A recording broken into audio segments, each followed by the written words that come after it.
ഞാനൊരു അമിത മദ്യപാന രോഗിയാണ്. ദൈവത്തിന്റെ കരുണയാലും 7 എന്ന അത്ഭുത കൂട്ടായ്മയുടെ സഹായത്താൽ ഇന്ന് ദിവസം മദ്യപിച്ചിട്ടില്ല. എന്റെ പേര് ഷിബു. ആം, ഇന്ന് യേശു മീറ്റിംഗിലേക്ക് കടന്നു ചേട്ടൻ വന്ന ഹായ് ഹായ് ഹായ് ഇന്ന് ചേട്ടാ ഹായ്. മീറ്റിംഗിലേക്ക് കടന്നു വന്ന എല്ലാവരോടും നന്ദിയാണ്. അപ്പൊ നമ്മള് ഇതെങ്ങനെ പ്രവർത്തിക്കുന്നു എന്ന അധ്യായത്തിന്റെ അവസാന ഭാഗമാണിത്. നമ്മള് ഇതുവരെയും റിസെന്റ്മെന്റ്സിനെ കുറിച്ചും ഫിയറിനെ കുറിച്ചും ഒക്കെ സംസാരിച്ചതിന് ശേഷം ആം, ഇനി അല്പം ലൈംഗികത എന്ന് തുടങ്ങുന്ന ആ പാരഗ്രാഫിലേക്കാണ് പോകുന്നത്. റോമിൽ വായിക്കാവോ ആ പാരഗ്രാഫ്? വായിക്കും ഒരു സെക്കൻഡ്.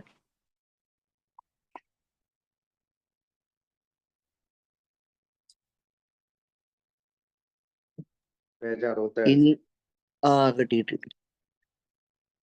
ഇനി ഒരു അല്പം ലൈംഗികത. ഞങ്ങളിൽ പലരും ഇവിടെ ഒരഴിച്ചുപണി വേണ്ടി വന്നു. എല്ലാത്തിലും ഉപരി ഇക്കാര്യത്തിൽ ഔചിത്യബോധ്യമുള്ളവരാകാൻ ഞങ്ങൾ ശ്രമിച്ചു. പാളത്തിനു വെളിയിൽ ചാടാൻ എളുപ്പമായിരുന്നു. പൊതുജനാഭിപ്രായങ്ങൾ അതിരുകടക്കുന്നത് ഞങ്ങൾ കണ്ടു. ഒരുപക്ഷെ അസംബന്ധങ്ങൾ. ഒരു കൂട്ടർ പറഞ്ഞു സെക്സ് ഒരമിത വികാരമാണെന്ന്. ഉൽപാദനത്തിനുള്ള ഒരടിസ്ഥാനം മാത്രം. കൂടുതൽ സെക്സിന് വേണ്ടി കരയുന്നവരുടെ ശബ്ദവും ഞങ്ങൾ കേട്ടു.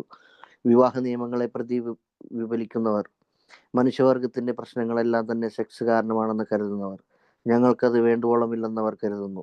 ഉള്ളത് തന്നെ ശരിയായ വിധത്തിലല്ല. അതിന്റെ ലക്ഷണങ്ങൾ അവർ എവിടെയും കണ്ടു. ഒരു കൂട്ടർ മനുഷ്യന്റെ ആഹാരത്തിൽ ഒരു പൊടിയും ചേർക്കരുതെന്ന് പറയുമ്പോൾ മറ്റൊരു കൂട്ടർ മുളക് പൊടി തന്നെ ചേർക്കണമെന്ന് പറയുന്നു. ഈ തർക്കങ്ങളിൽ നിന്ന് വിട്ടുനിൽക്കാൻ ഞങ്ങൾ ആഗ്രഹിക്കുന്നു. ഞങ്ങൾ ആരുടെയും ലൈംഗിക പ്രശ്നങ്ങൾക്ക് മാധ്യസ്ഥം പറയുന്നവരല്ല. ഞങ്ങൾക്കെല്ലാം ലൈംഗിക പ്രശ്നങ്ങളുണ്ട്. അതില്ലെങ്കിൽ ഞങ്ങൾ മനുഷ്യരല്ല. ഇതിനായി ഞങ്ങൾക്ക് എന്തു ചെയ്യാൻ കഴിയും? ഞങ്ങളുടെ കഴിഞ്ഞകാല സ്വഭാവം ഞങ്ങൾ പുനഃപരിശോധിച്ചു. അല്ല, ഇവിടെയാണ് അവിടെ ഞങ്ങൾ ആ പാരഗ്രാഫ് നിർത്താം. അപ്പം നൗ അബൌട്ട് സെക്സ്, ഇനി അല്പം ലൈംഗികത. അപ്പൊ അത് കഴിഞ്ഞിട്ട് അടുത്ത സെന്റൻസിൽ അവർ പറയുന്നത് ഞങ്ങളിൽ പലർക്കും ഇവിടെ ഒരു അഴിച്ചുപണി വേണ്ടി വന്നു എന്നാണ്. അപ്പോ എന്താണ് ഈ ഒരു അഴിച്ചുപണി? ഓവർ ഹോളിംഗ് എന്ന് വെച്ചാൽ അഴിച്ചുപണി എന്ന് വെച്ചാല് ഒരു 13 വയസ്സ് അല്ലെങ്കിൽ 13 വയസ്സ് മുതൽ 19 വയസ്സ് വരെയുള്ള നമ്മുടെ കൗമാര കാലഘട്ടത്തില് നമ്മള് കുറെ കാര്യങ്ങൾ നന്നായിട്ടും അല്ലെങ്കിൽ നല്ല രീതിയിൽ തന്നെ മനസ്സിലാക്കി. ചില കാര്യങ്ങൾ നമ്മൾ തെറ്റായാണ് ധരിച്ചത്. അപ്പം പ്രത്യേകിച്ച് എന്റെയൊക്കെ ടീനേജിന്റെ കാലഘട്ടത്തിലൊക്കെ സെക്സ് എഡ്യൂക്കേഷൻ ഒന്നും അത്ര വ്യാപകമായിട്ടില്ലാത്ത സമയമാണ്. ഇപ്പോ ബയോളജി ഒക്കെ പഠിപ്പിക്കുന്ന ടീച്ചർ എന്തെങ്കിലുമൊക്കെ പറഞ്ഞിട്ട് ഓടുക എന്നുള്ള അല്ലെങ്കിൽ ഇതുപോലെയുള്ള ധാർമ്മികമായിട്ടുള്ള കാര്യങ്ങളോ എന്താണ് പ്രോപ്പർ സെക്സ് എന്നോ ഒന്നും വ്യക്തമായിട്ട് പറയാനായിട്ട് പലർക്കും മടിയായിരുന്നു. അല്ലെങ്കിൽ ഇത് മറച്ചു വെക്കേണ്ട കാര്യമാണ്, ലോകം മുഴുവൻ വിളിച്ചു പറയേണ്ട കാര്യമല്ല, അല്ലെങ്കിൽ ആളുകൾ സ്വയം മനസ്സിലാക്കട്ടെ എന്നുള്ള ധാരണയിലായിരുന്നു അവർ വളരുന്ന സാഹചര്യങ്ങളിൽ സ്വയം മനസ്സിലാക്കട്ടെ എന്ന് വിചാരിച്ചു. അപ്പൊ എന്തൊക്കെയാണ് സംഭവിച്ചത്? പലരും കൂട്ടുകാരുടെയും സ്കൂളിൽ പഠിച്ച സഹപാഠികളിൽ നിന്നും അയൽവക്കക്കാരിൽ നിന്നും അല്ലെങ്കിൽ അങ്ങനെയുള്ള പല സ്ഥലങ്ങളിൽ നിന്നും തെറ്റായ പല കാര്യങ്ങളും ധരിക്കാനായിട്ട് ഇടയായി. സെക്സ് വളരെ മോശപ്പെട്ട കാര്യമാണെന്നും ഒക്കെ ഉള്ളൊരു ചിന്തയായിരുന്നു. അല്ലെങ്കിൽ അതിനെപ്പറ്റി സംസാരിക്കുകയോ അതിനെപ്പറ്റി ചിന്തിക്കുകയോ പോലും ചെയ്യേണ്ടെന്നൊക്കെ ഉള്ള ചില പഠനങ്ങളും ഒക്കെ അതിൻ്റെ ഇടയിലൊക്കെ സംഭവിച്ചിട്ടുണ്ട്. സോ നമുക്കറിയാം, സെക്സ് എന്ന് പറയുന്നത് ഒരു റീപ്രൊഡക്ഷന് വേണ്ടിയിട്ട് ലോകത്തുള്ള എല്ലാ മൃഗങ്ങളും അല്ലെങ്കിൽ സസ്യങ്ങളും മരങ്ങളും എല്ലാം ചെയ്യുന്ന ഒരു കാര്യമാണ് സെക്സ്. അപ്പൊ നമ്മൾ മനുഷ്യനാണ്. അപ്പൊ മനുഷ്യര് ശരിക്കും പറഞ്ഞാൽ മൃഗങ്ങളെ പോലെ ഒരു അനിമലാണെങ്കിലും നമുക്കൊരു ഡെവലപ്ഡ് ബ്രെയിൻ ഉണ്ട്. ആ ബ്രെയിന് ഉപയോഗിച്ചാണ് നമ്മൾ ഈ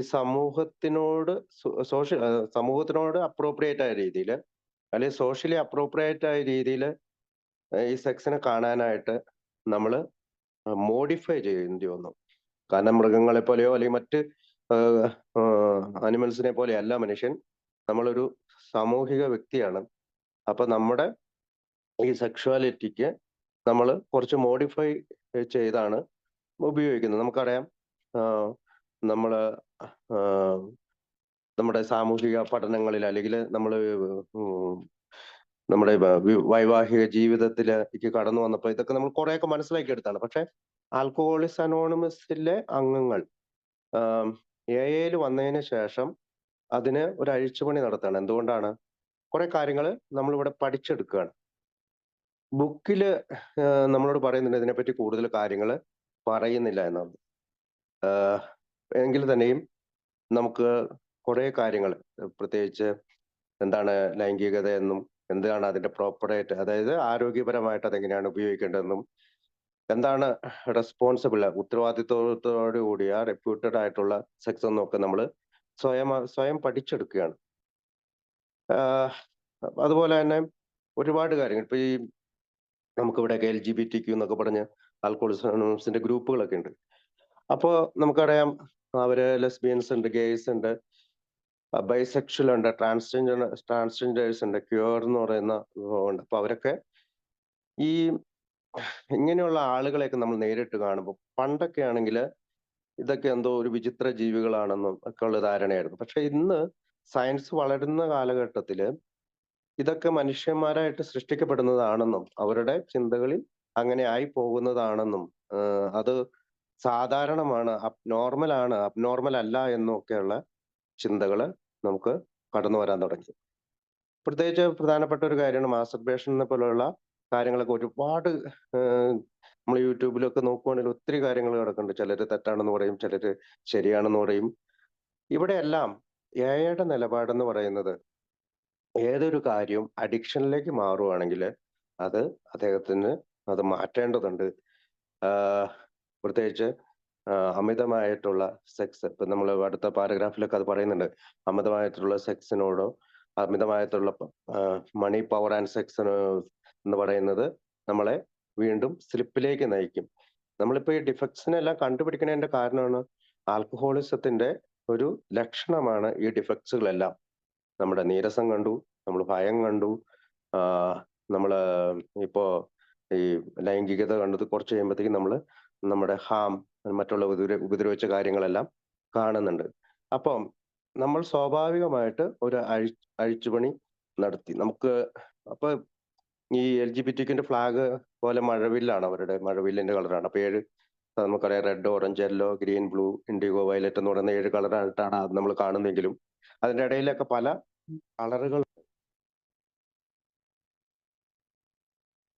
കളറുകളുണ്ട്. അപ്പം ഈ ഇടയ്ക്ക് നമുക്ക് ഡയറക്റ്റ് 7 കളറ് കാണുന്നതെങ്കിലും ഇൻഫിനിറ്റ് ആയിട്ടുള്ള പല കളറുകളും നമുക്ക് അതിനകത്ത് കാണാൻ കഴിയും. അപ്പം ഇവിടെ നമ്മൾ പറയുന്നത് സെക്സ്, ഞങ്ങളിൽ പലർക്കും ഇവിടെ ഒരു അഴിച്ചുപണി കൊണ്ടുവന്നത് എല്ലാത്തിനും ഉപരി ഈ കാര്യത്തിൽ ഔചിത്യ ബോധമുള്ളവരാകാൻ ഞങ്ങൾ ശ്രമിച്ചു. അപ്പം ഒരു ഔചിത്യത്തോടു കൂടി, റെസ്പോൺസിബിലിറ്റിയോടു കൂടി ഇത് ഉപയോഗിക്കാനായിട്ട് ഞങ്ങൾ ശ്രമിച്ചു. അപ്പൊ പാളത്തിന് വെളിയിൽ ചാടാൻ എളുപ്പമായിരുന്നു. പൊതുജനാഭിപ്രായങ്ങൾ അതിരുകടക്കുന്നത് ഞങ്ങൾ കണ്ടു. ഒരു പക്ഷെ അസംബന്ധങ്ങൾ എന്ന് വെച്ചാല് കൃത്യമായിട്ട് ഒരു നന്മയുടേതായ തെളിവില്ലാത്ത കുറെ കാര്യങ്ങൾ. ഒരു കൂട്ടർ പറഞ്ഞു സെക്സ് ഒരു അധമ വികാരം. കാരണം ചിലർ പറഞ്ഞു അത് പറയരുത്, അത് പുറത്ത് ആരോടും മിണ്ടാൻ പാടില്ല, ഉൽപാദനത്തിലുള്ള ഒരു അടിസ്ഥാനം മാത്രമാണ്, റീപ്രൊഡക്ഷന് വേണ്ടി മാത്രമാണെന്ന് പറഞ്ഞു. കൂടുതൽ സെക്സിന് വേണ്ടി കരയുന്ന ഒരു ശബ്ദവും ഞങ്ങൾ കേട്ടു. വിവാഹ നിയമങ്ങളെ പ്രതി വിലപിക്കുന്നവർ, അതായത് മാരേജിനെ പറ്റി വിലപിക്കുന്നവർ കണ്ടു. മനുഷ്യവർഗത്തിന്റെ പ്രശ്നങ്ങളെല്ലാം തന്നെ സെക്സ് കാരണമാണെന്ന് കരുതുന്നവരുണ്ട്. ഞങ്ങൾക്കത് വേണ്ടുവോളം ഇല്ലെന്ന് അവർ കരുതുന്നു. ഉള്ളത് തന്നെ ശരിയായ വിധത്തിലല്ല. അതിന്റെ ലക്ഷണങ്ങൾ അവിടെ എവിടെയും കണ്ടു. ഒരു കൂട്ടർ മനുഷ്യന്റെ ആഹാരത്തിൽ ഒരു പൊടിയും ചേർക്കണമെന്ന് പറയുമ്പോൾ മറ്റൊരു കൂട്ടർ മുളക് പൊടി തന്നെ ചേർക്കണമെന്ന് പറയുന്നു. ഇത്തരത്തിൽ വിട്ടു നിൽക്കാൻ ഞങ്ങൾ ആഗ്രഹിക്കുന്നു. ഞങ്ങൾ ആരുടെയും ലൈംഗിക പ്രശ്നങ്ങൾക്ക് മധ്യസ്ഥം പറയുന്നവരല്ല. ആർബിറ്റർ എന്നാണ് ഇംഗ്ലീഷ് വാക്കിലൊക്കെ. We do not want to be the arbiter of anyone's sex conduct. ആരുടെയും ഒരു ജഡ്ജായിട്ട് മാറേണ്ടതില്ല. അതല്ലെങ്കിൽ ഞങ്ങൾ മനുഷ്യരല്ല. ഇതിനായി ഞങ്ങൾക്ക് എന്ത് ചെയ്യാൻ കഴിയും? അടുത്ത് വായിക്കാവോ? ഞങ്ങളുടെ കഴിഞ്ഞകാല സ്വഭാവം ഞങ്ങൾ പുനഃപരിശോധിച്ചു. എവിടെയാണ് ഞങ്ങൾ സ്വാർത്ഥരും സത്യസന്ധയില്ലാത്തവരും പുറന്തള്ളപ്പെട്ടവരുമായത്? ആരൊക്കെയാണ് ഞങ്ങൾ മുറിവേൽപ്പിച്ചത്? ഞങ്ങൾ അന്യായമായ അസൂയയും സംശയവും പുരുഷ സ്വഭാവമുള്ളവരുമായില്ലേ? ഞങ്ങൾക്ക് എവിടെയാണ് തെറ്റുപറ്റിയത്?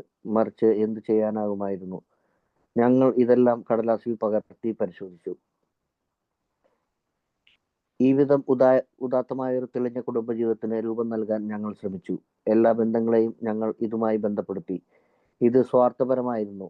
മാതൃകാപരമായ ഒരു കുടുംബജീവിതം രൂപപ്പെടാനും അതിൽ ജീവിക്കാനും ഞങ്ങൾ ദൈവത്തോട് അപേക്ഷിച്ചു. സെക്സ് ദൈവം തന്നതാണെന്നും അതുകൊണ്ട് അത് നല്ലതാണെന്നും ഞങ്ങൾ എപ്പോഴും ഓർക്കുന്നു. അത് ലാഘവത്തിലെടുക്കാനുള്ളതോ സ്വാർത്ഥപരമോ അല്ല. അവജ്ഞതയോടെ ആർത്തിയോടെയോ കാണേണ്ടതുമല്ല. ഓക്കെ. അപ്പം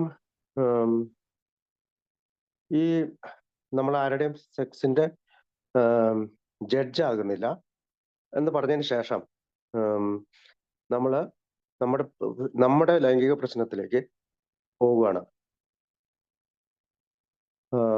അതിനകത്ത് അടുത്തത് we reviewed our own conduct over the year past. ഞങ്ങളുടെ കഴിഞ്ഞ കാലത്തെ പരിശോധിച്ചു. Where had been selfish, dishonest or inconsiderate. അത് കോളം 2 ആണ്. രണ്ടാമത്തെ കോളത്തിലേക്ക് നമ്മൾ where had we been selfish, dishonest or inconsiderate. അപ്പൊ അതിനകത്ത് എന്തൊക്കെ വരും? സെൽഫിഷ് വരും. അവിടെ പറഞ്ഞിട്ടുണ്ട് സെൽഫിഷ്, സ്വാർത്ഥത. എന്താണ് സ്വാർത്ഥത? ആരെങ്കിലും അല്ലെങ്കിൽ ഏതെങ്കിലും ആണായിട്ടും പെണ്ണായിട്ടും നമ്മൾ കണ്ടുമുട്ടുകയും അവരെ നമ്മുടെ ലൈംഗികപരമായ ആവശ്യത്തിന് വേണ്ടിയിട്ട് നമ്മൾ അവരെ ഉപയോഗിക്കുകയും ചെയ്തിട്ടുണ്ടോ? അപ്പോൾ അത് ഉപയോഗിക്കുന്നതിൽ ഒരു പ്രശ്നമല്ലാതായിട്ട് നമുക്ക് തോന്നിയിട്ടുണ്ടോ? നമ്മളുടെ പ്രശ്നങ്ങൾ പരിഹരിക്കുന്നതിന് വേണ്ടിയിട്ട് സെക്സ് ഉപയോഗിച്ചിട്ടുണ്ടോ? അല്ലെങ്കിൽ ആരെങ്കിലും നിയന്ത്രിക്കുന്നതിന് വേണ്ടിയിട്ട് നമ്മൾ അത് ഉപയോഗിച്ചിട്ടുണ്ട്. അങ്ങനെ കുറെ കാര്യങ്ങൾ ഈ സെൽഫിഷിന്റെ പട്ടികയിൽ വരുന്നുണ്ട്. അടുത്തത് അവർ പറയുന്നത് ഡിസ്ഹോണസ്റ്റ് എന്നാണ്, സത്യസന്ധതയില്ലായ്മ. അതായത് leading someone on saying I care or him, ഞാൻ അവളെ നോക്കിക്കോളാം അല്ലെങ്കിൽ ഞാൻ നിന്നെ നോക്കിക്കോളാം എന്ന് പറഞ്ഞുകൊണ്ട് ഇതിലേക്ക് നടക്കുക. അതുപോലെ തന്നെ not admitting my sexual orientation, അല്ലെങ്കിൽ ഗ്രാൻഡിയോസിറ്റി ആയിട്ട് ഉപയോഗിക്കുക. അതായത് തണ്ട് കാണിക്കുക, അല്ലെങ്കിൽ ഞാൻ വലിയവനാണെന്ന് കാണിച്ചുകൊണ്ട് ഉപയോഗിക്കുക. ഇങ്ങനെയുള്ള ഡിസോണസ്റ്റ് ഉണ്ട്. പിന്നെ ഇൻകൺസിഡറേറ്റ്, ആരെയും പരിഗണിക്കാതെ നമ്മൾ ഉപയോഗിക്കുക. ഇതെല്ലാം കൂടിയാണ് നമ്മൾ സ്റ്റെപ്പ് 2 കോളം 2 വരുന്നത്. അടുത്തത് did we unjustifiable arouse jealousy, suspicion or bitterness. അതായത് കോളം നമ്പർ 3 ജലസി, അതായത് പറ്റിക്കുക, ഉദ്ദേശ കാര്യങ്ങൾ സാധിച്ചെടുക്കുക. നമ്മളിങ്ങനെ കൊഞ്ചിക്കൊഴഞ്ഞും പ്രേമങ്ങളൊക്കെ അഭിനയിച്ചും ഒക്കെ അവരെ നമ്മൾ വരിയിലാക്കുക. അങ്ങനെയുള്ള കാര്യങ്ങളൊക്കെയാണ് ഈ ജലസിയുടെ കീഴിൽ വരിക. സസ്പീഷൻ എന്ന് പറഞ്ഞാൽ അവരുടെ ഫാമിലിനെയോ ഫ്രണ്ട്സിനെയോ കോവർക്കേഴ്സിനെയൊക്കെ പറ്റിച്ചുകൊണ്ട് നമ്മൾ ഇതൊക്കെ ചെയ്യാം. അങ്ങനെ അത് കുറെ നമ്മുടെ സ്പോൺസറുടെ സഹായത്താൽ നമുക്ക് ചെയ്യുമ്പോൾ കൂടുതൽ ക്ലിയർ ആവും. അപ്പോൾ കോളം 4 എന്ന് പറഞ്ഞാൽ where was I am at fault. എനിക്ക് എവിടെയാണ് തെറ്റ് പറ്റിയത്? നമ്മൾ സെൽഫിഷ് ആയിരുന്നോ, സെൽഫ് സീക്കിംഗ് ആയിരുന്നോ, ഡിസ്ഹോണസ്റ്റ് ആയിരുന്നോ എന്നുള്ളതാണ്. ഈ കോളം 5 പലപ്പോഴും അതൊരു ഓപ്ഷണൽ ആയിട്ടാണ് പറയുന്നത്. 4 കോളമാണ് സാധാരണ ഉള്ളൂ. ഈ കോളം 5 ഇപ്പോൾ സാധാരണ അവർ ഉപയോഗിക്കുന്നത് what should I have done instead, ഇതെങ്ങനെ എനിക്ക് ഇതിന് പകരമായിട്ട് ഉപയോഗിക്കാമായിരുന്നു. അപ്പോൾ നോട്ട് യൂസ്ഡ് ദ പേഴ്സൺ, അപ്പൊ ആ വ്യക്തിയെ പറ്റിക്കാതെ നമുക്ക് വെറുതെ വിടാമായിരുന്നു, അവളെ ബഹുമാനിക്കാമായിരുന്നു, അവളുമായിട്ട് നല്ലൊരു കൂട്ടുകാരനായിട്ട് മാറാമായിരുന്നു. അങ്ങനെയുള്ള കാര്യങ്ങൾ. ഈ കോളത്തിൽ മറ്റൊരു കാര്യം ശ്രദ്ധിക്കേണ്ടതെന്ന് വെച്ചാൽ 1, 2, 3 എന്ന് പറയുന്നത് അവർ നമ്മളോട് ചെയ്തു എന്ന് നമ്മൾ വിചാരിക്കുന്ന കാര്യങ്ങൾ നോക്കാനാണ്. പക്ഷെ ഈ 1, 2, 3-നേക്കാളും പ്രസക്തി എന്ന് വെച്ചാൽ 4-മത്തെ 5-മത്തെ കോളിലാണ്. ഞാൻ എന്താണ് തെറ്റ് ചെയ്തത് എന്ന് കണ്ടെത്തുന്നതിലേക്ക് വേണ്ടിയിട്ടാണ് ഇത് നയിക്കുന്നത്. അപ്പൊ ആ പാരഗ്രാഫ് മുഴുവൻ ആ കോളം തയ്യാറാക്കുന്നതിനെ പറ്റിയാണ്. അടുത്ത് വായിക്കാമോ?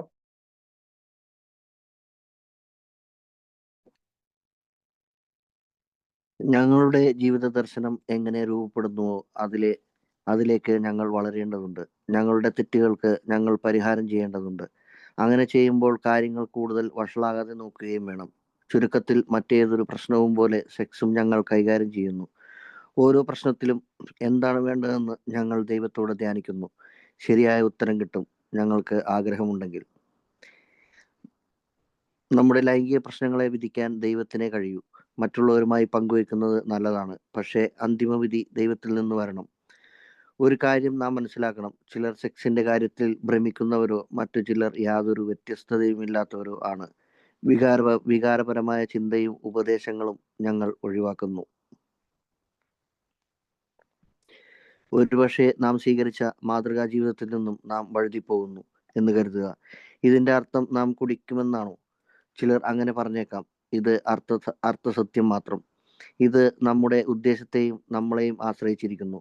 നാം പശ്ചാത്തപിക്കുകയും നന്മയ്ക്കായി ദൈവത്തോട് അപേക്ഷിക്കുകയും ചെയ്താൽ നാം ക്ഷമിക്കപ്പെടുമെന്ന് ഒരു പാഠം പഠിക്കുമെന്നും കരുതാം. അല്ലാത്തപക്ഷം നാം മറ്റുള്ളവരെ ദ്രോഹിക്കുന്നത് തുടർന്നാൽ തീർച്ചയായും കുടിക്കുക തന്നെ ചെയ്യും. ഞങ്ങളിത് സമർത്ഥിക്കുകയല്ല, മറിച്ച് അനുഭവത്തിൽ നിന്ന് പഠിച്ച വസ്തുതകളാണ്. സെക്സിന്റെ കാര്യം സെക്സിന്റെ കാര്യം സംഗ്രഹിക്കാം. യഥാർത്ഥ മാതൃകക്കായി, നേർവഴിക്കായി, നൈർമല്യത്തിനായി, ശരിയായ കാര്യം ചെയ്യാനുള്ള ധൈര്യത്തിനായി പ്രാർത്ഥിക്കാം. സെക്സ് പ്രശ്നമാകുമ്പോൾ മറ്റുള്ളവരെ സഹായിക്കാനായി ഞങ്ങൾ കഠിന പ്രയത്നം ചെയ്യുന്നു. ഞങ്ങൾ അവരെ സഹായിക്കുകയും അവർക്കായി പ്രാർത്ഥിക്കുകയും ചെയ്യുന്നു. ഇത് ഞങ്ങളെ ഞങ്ങളിൽ നിന്ന് മുക്തരാക്കുന്നു. കീഴടങ്ങുന്നത് ഹൃദയവേദനയാകുമ്പോൾ ഗർഭിഷ്ഠമായ ആസക്തി എന്നത് തണുപ്പിക്കുന്നു. ഞങ്ങൾ വ്യക്തിപരമായ വിലയിരുത്തൽ നടത്തിക്കഴിഞ്ഞു. ഒരുപാട് ഞങ്ങൾ പകർത്തിയെഴുതി. ഞങ്ങളുടെ അമർഷങ്ങൾ ഞങ്ങൾ പട്ടികയാക്കി സൂക്ഷ്മ പരിശോധന നടത്തി. ഞങ്ങൾ അതിൻ്റെ നന്മതിന്മകൾ അപഗ്രഥിച്ചു. ഞങ്ങൾ അതിൻ്റെ ഭയാനകമായ വിനാശഭാവം കണ്ടു. ഞങ്ങൾ എല്ലാവരോടും സഹിഷ്ണുതയോടും ക്ഷമയോടും സന്മന സ്വഭാവത്തോടും സമീപിക്കുവാൻ പഠിച്ചു തുടങ്ങി. ഞങ്ങളുടെ ശത്രുക്കളോട് പോലും, കാരണം അവർ സുഖമില്ലാത്തവരാണ്. ഞങ്ങളുടെ സ്വഭാവം കൊണ്ട് ഉപദ്രവമുണ്ടായവരുടെ പട്ടിക തയ്യാറാക്കി കഴിയുമെങ്കിൽ കഴിഞ്ഞ കാലം പോലും തിരുത്താൻ ഞങ്ങൾ മനസ്സുള്ളവരായി. ഞങ്ങൾക്ക് സ്വയം കഴിയാതിരുന്നത് വിശ്വാസം കൊണ്ട് കഴിഞ്ഞു എന്ന് ഈ പുസ്തകത്തിൽ ആവർത്തിച്ച് നിങ്ങൾ വായിച്ചു കഴിഞ്ഞു. സ്വന്തം ഇച്ഛാശക്തി ദൈവത്തിനും നിങ്ങൾക്കുമിടയിൽ തടസ്സം നിന്നാലും ദൈവത്തിനത് മാറ്റാൻ പറ്റും എന്ന് നിങ്ങൾക്ക് ബോധ്യപ്പെട്ടു കാണും. നിങ്ങൾ ഒരു തീരുമാനമെടുത്തു കഴിഞ്ഞിട്ടുണ്ടെങ്കിൽ, നിങ്ങളുടെ മൊത്തം വൈകല്യങ്ങളെക്കുറിച്ച് ആത്മപരിശോധന നടത്തിയിട്ടുണ്ടെങ്കിൽ, നിങ്ങൾ ഒരു നല്ല തുടക്കം നടത്തി കഴിഞ്ഞു. അത് അങ്ങനെയാണെങ്കിൽ നിങ്ങളെ സംബന്ധിക്കുന്ന സത്യത്തിന്റെ സിംഹഭാവം നിങ്ങൾ വിഴുങ്ങുകയും അത് ദഹിക്കുകയും ചെയ്തിരിക്കുന്നു.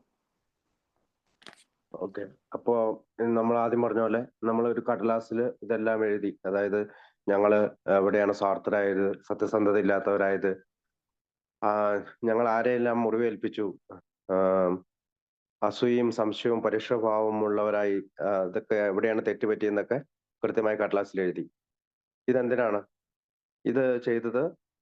In this way we try to shape a sane and sound ideal of our future sex life. അപ്പൊ നമ്മുടെ ഭാവിയിലെ ഒരു സെക്സ് ലൈഫിന് നല്ല ഒരു തെളിഞ്ഞ ഷേപ്പും സെയിനും ഉണ്ടാക്കാൻ വേണ്ടിയിട്ടാണ് അങ്ങനെ ചെയ്തത്. We subjected each relation to this test was it selfish or not. അപ്പോൾ നമ്മൾ ഓരോ കാര്യങ്ങളും എന്താണ്, നമ്മൾ സ്വാർത്ഥപരമായിരുന്നോ മാതൃകാപരമായ ഒരു കുടുംബജീവിതം രൂപപ്പെടാനും അതിൽ ജീവിക്കാനും ഞങ്ങൾ ദൈവത്തോട് അപേക്ഷിച്ചു.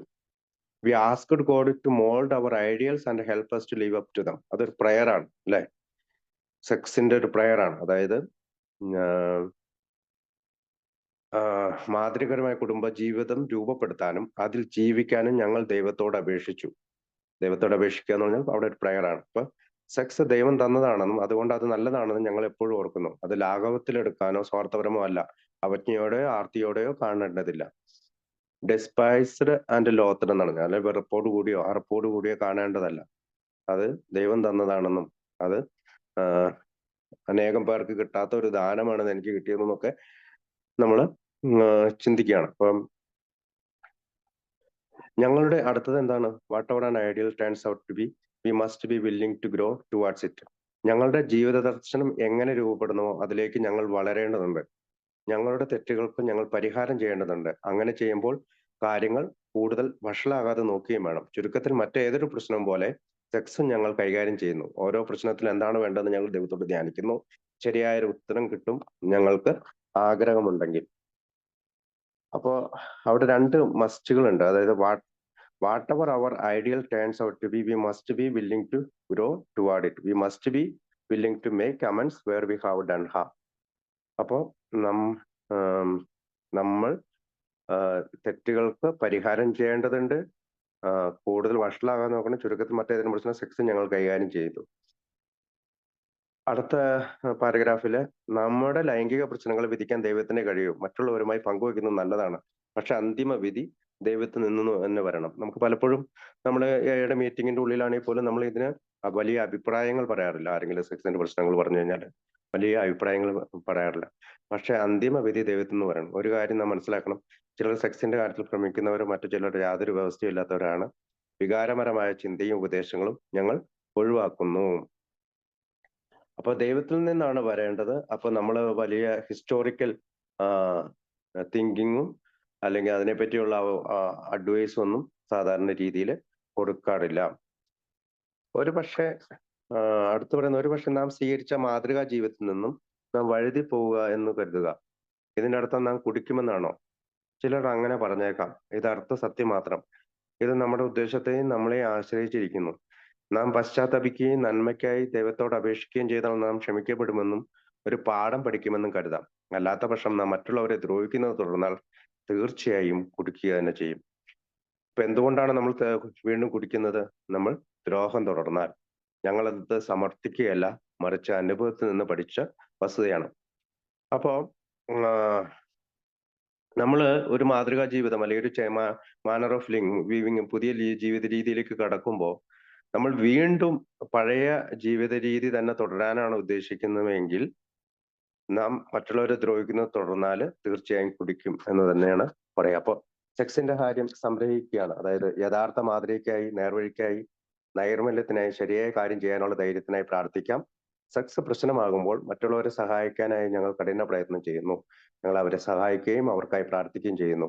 ഇത് ഞങ്ങളിൽ നിന്ന് വിമുക്തരാക്കുന്നു. കീഴടങ്ങുന്നത് ഹൃദയവേദനയാകുമ്പോൾ ഗർഭിഷ്ഠമായ ആസക്തി എന്നത് തണുപ്പിക്കുന്നു.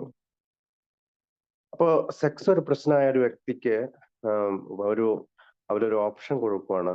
നമ്മുടെ 100 പേര് നമ്മുടെ ബിഗ് ബുക്കില് എഴുതിയ 100 പേര്, അതായത് മറ്റുള്ളവരെ സഹായിക്കുക.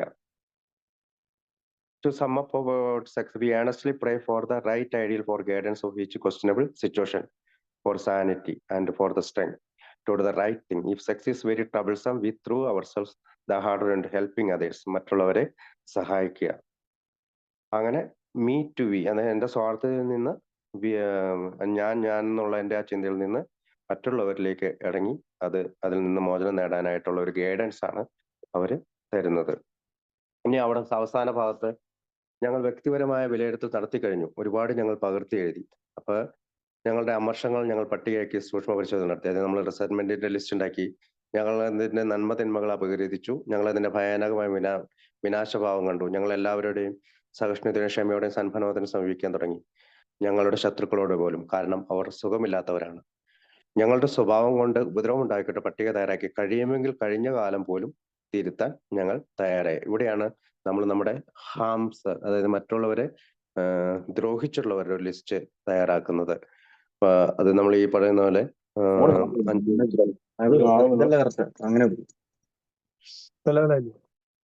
അപ്പൊ ഹാമിന്റെ ലിസ്റ്റ് 5 കോളമായിട്ട് വരാറുണ്ട്. അതിനകത്ത് ഹൂ ഡിഡ് ഐ ഹർട്ട്, ഞാൻ ആരെയാണ് ഉപദ്രവിച്ചത്, പേജ് നമ്പർ 16 പറയുന്നുണ്ട്. അതിനകത്ത് നമ്മൾ പേരെഴുതുന്നു. വാട്ട് ഡിഡ് ഐ ഡു, ഞാൻ എന്താണ് ചെയ്തത്.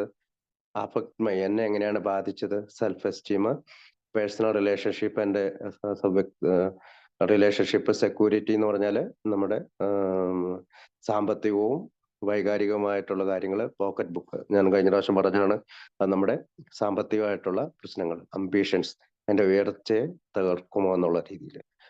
വാട്ട് ഡിഡ് ഐ ഡു, 4ാമത്തെ കോളം.